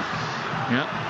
Another whistle has gone after we briefly got back underway after the confusion around the Haaland-Lerma coming together, which ended with an uncontested drop ball, which eventually was given back to Manchester City. They've started to play down the left-hand side, and Grealish is coming forward. He's got into the box, he's got away from Ward, got it onto his right foot, tried to shoot to the far corner, and he has ballooned it into the Holmesdale Road stand. He came up with the assist, didn't he, which led to the Rico Lewis goal. But apart from that, there's been 1 or 2 moments when he's looked a little bit scruffy in and around the penalty area and reluctant to take on his marker. Yeah, look, I think that's a slight thing I would say about him. I think he's a brilliant player, I really do, and he adds something different, but he doesn't quite take on his fullback enough. But in these moments, and he has had a part in the goals, he has played his part today. Well, you certainly can't shrug off Manchester City easily. Pep Guardiola's team have to keep winning, and Manchester City can keep winning. Kevin De Bruyne inspired and scored in a display where Manchester City were not at their very best. Vulnerable defensively, they conceded the first goal, they conceded the last goal in this game, but in between time they responded with force. 4 strikes, 2 from De Bruyne, 1 from Lewis, 1 from Haaland, have given them all 3 point. It wasn't routine, it wasn't comprehensive. At times they were edgy at the back. Going forward, they were absolutely supreme. At the back they were wobbly, and that will give inspiration to those who might fancy taking them on over the next few weeks in this season. Crystal Palace have won just once under their new manager, but not many Palace fans came here this lunchtime with anything other than trepidation.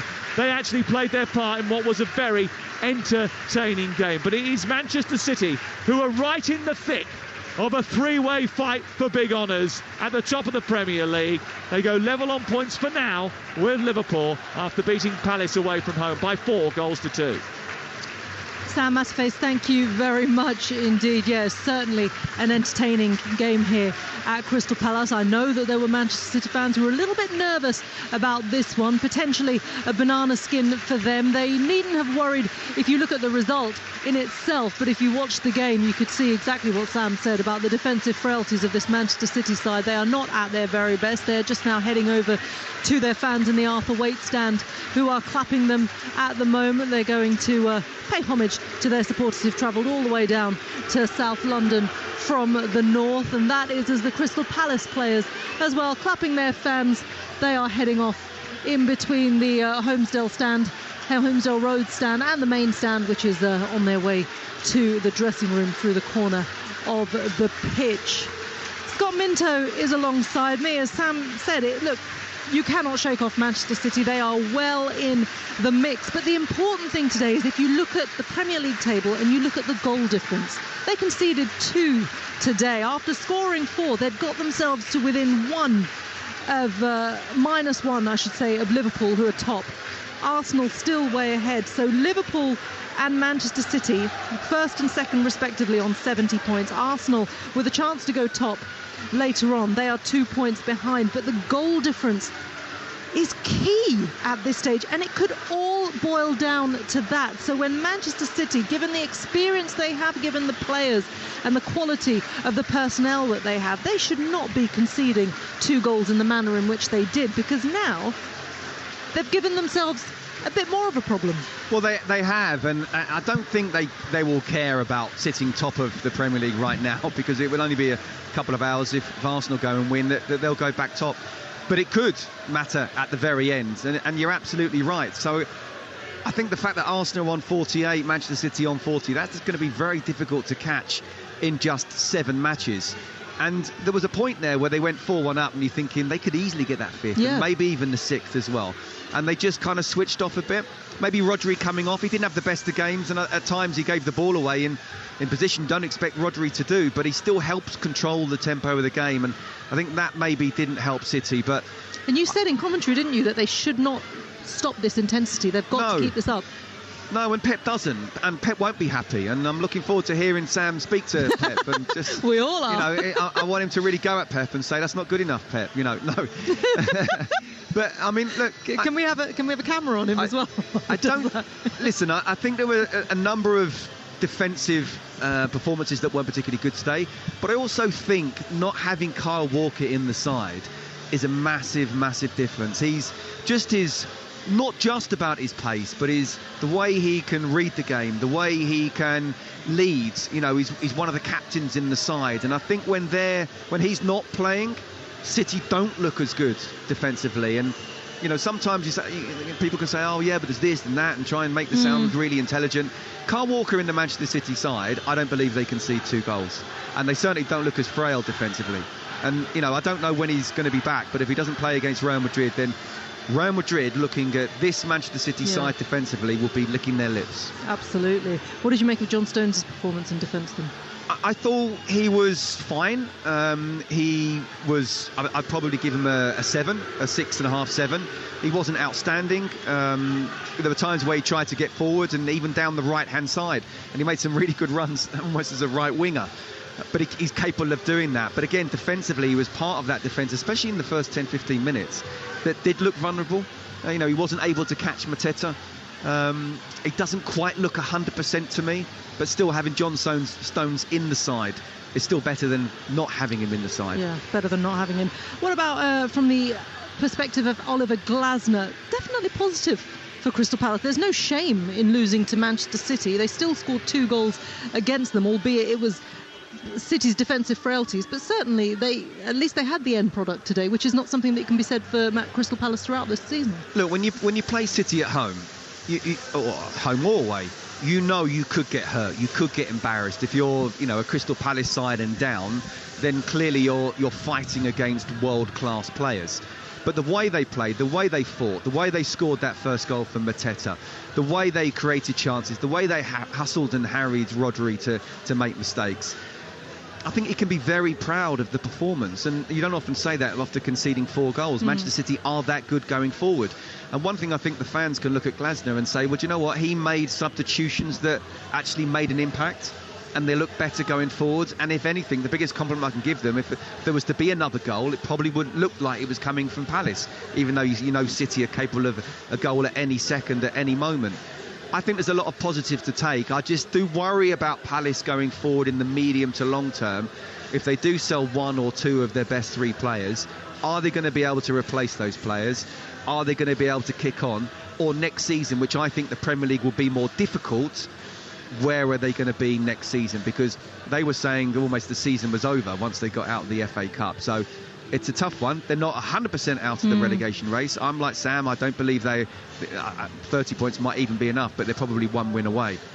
But just in terms of medium to long term, where are they going? Yeah, and that is the question that Palace fans have been asking for a number of seasons, haven't they? But it is a defeat for Crystal Palace today. It is Manchester City who stole the victory 4-2 here at Selhurst Park, and now it's time to pick our man of the match with Enterprise Rent-A-Car. Man of the match on Talksport with Enterprise Rent-A-Car. Whatever the mission, home or away, Enterprise helps over 120,000 people every day.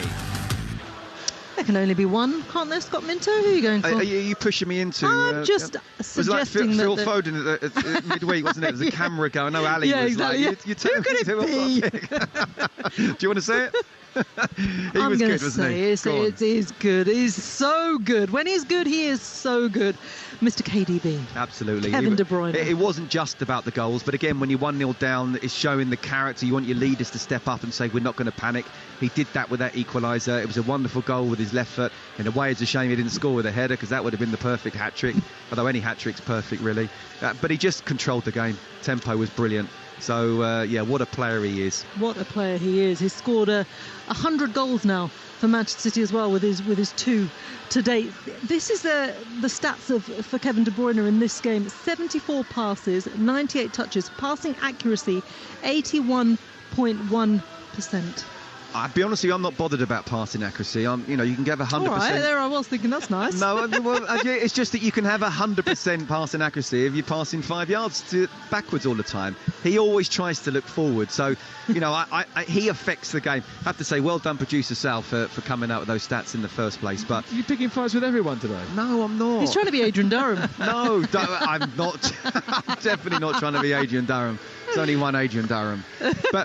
But the point is, very, very good performance, and not just because of his goals. Not just because of his goals. And when Kevin De Bruyne is doing well for Manchester City, you presume that Manchester City will do well. And that is a very positive sign for the title run-in for the Champions League quarter-finals and the FA Cup as well. OK, that was our man of the match from today's game with Enterprise Rent-A-Car.